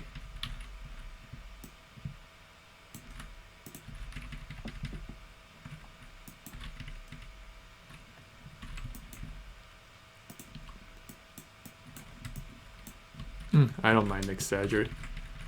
So one thing I do a lot is actually I tend to like over twist the spine, and I don't think it's a problem. My leads would generally say otherwise, but I am my own lead right now. In the spinning sword combo I did earlier, like a couple weeks ago, there's actually some points during the animation where his spine twists his chest twists 180 degrees, and nobody noticed. So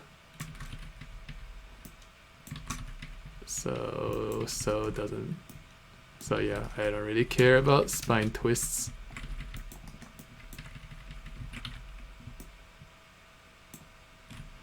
All right, one more thing to do here, which is this part here. I'm gonna set it to world space and then just make that better.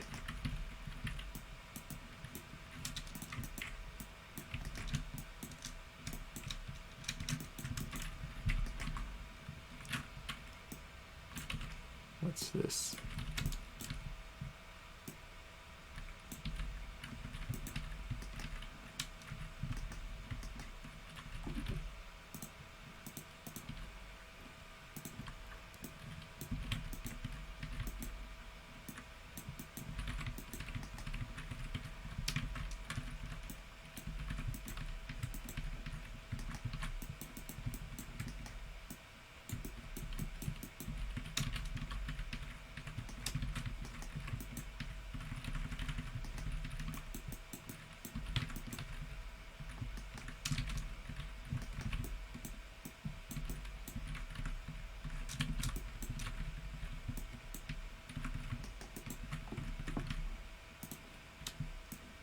I baked that then. Actually, I should probably check it. Yeah, it's lifting too early.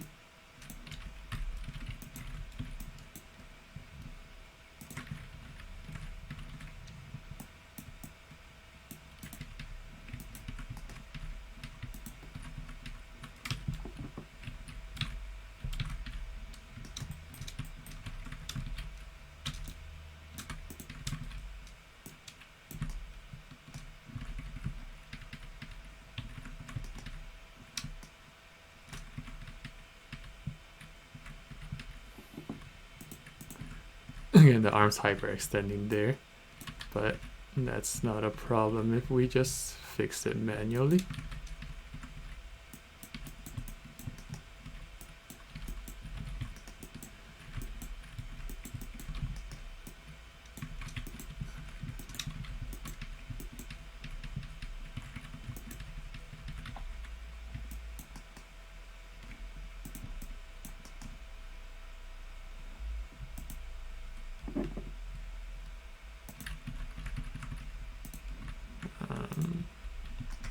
I think you should go down a bit lower to anticipate that push up.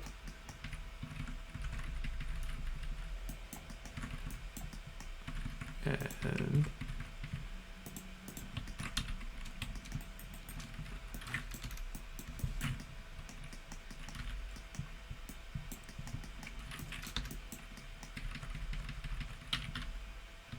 that's way too much.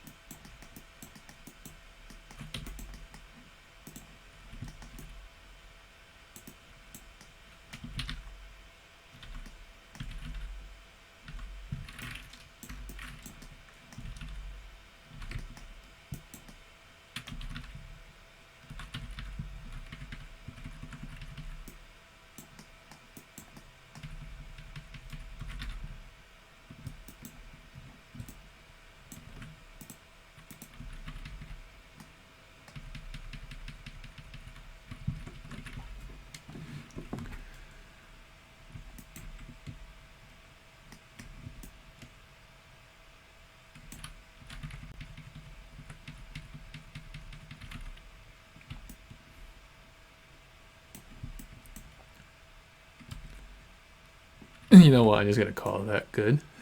Bake it then.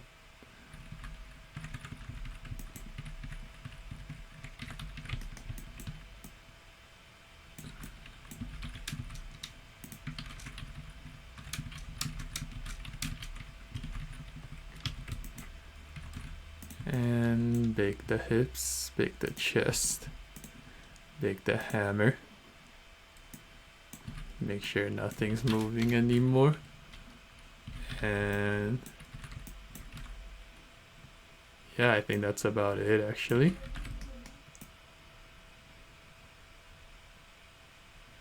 What happened there? The hand messed up there.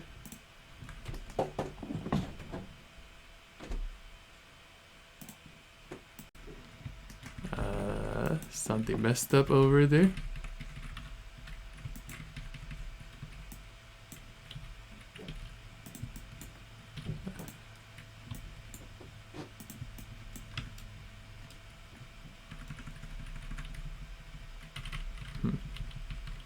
me figure that out.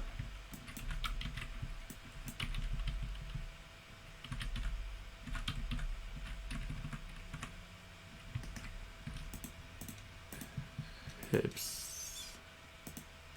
Bake down the hips. Was that it?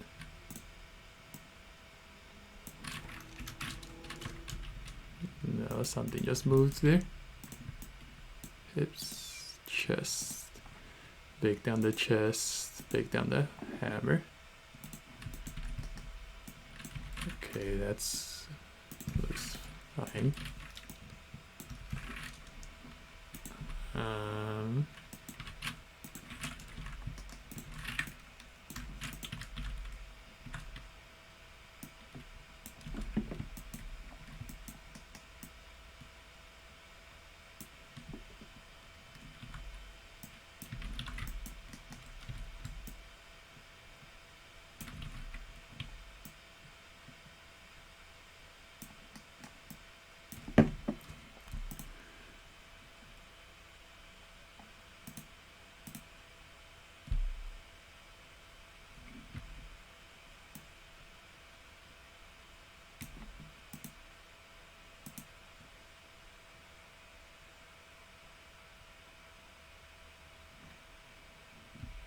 I'm going to adjust the timing a little bit here. I think this part can happen a little bit faster. And the easiest way to do that would be to actually bake everything first. I wonder if, yeah. And now none of this will work. So I want to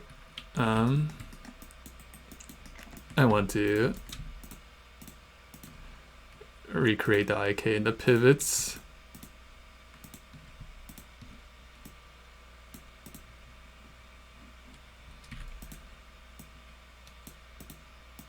Make this part.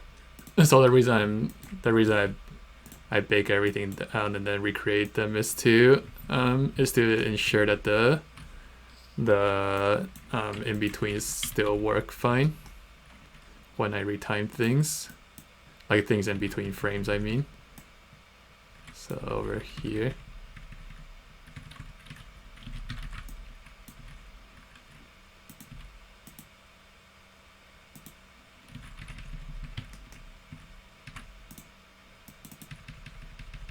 Over here, I think this can be faster.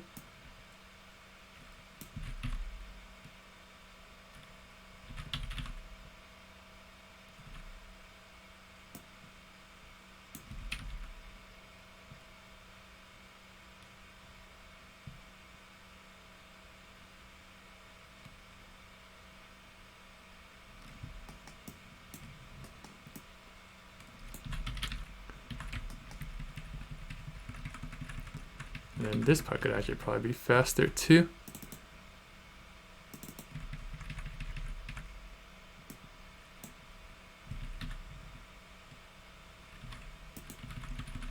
And then this part here.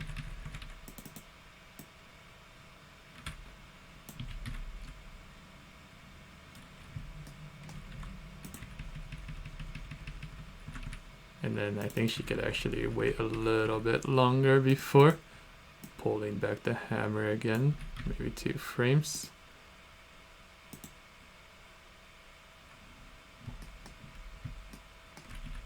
And then I think this part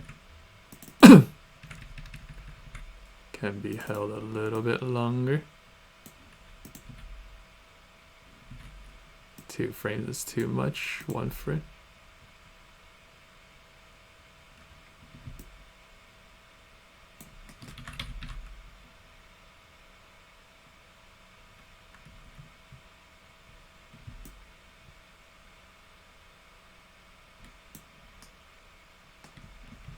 Yeah, I think I like that. Oh, yeah.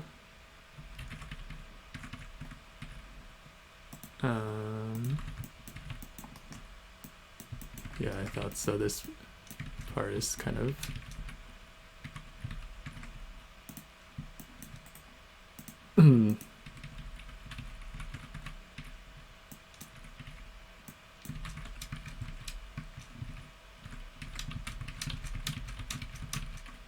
have to fix the pole vector here.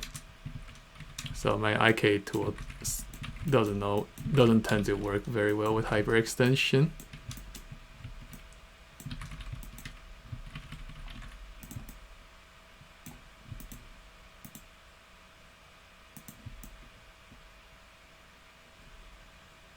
Alright, well, I think that's it.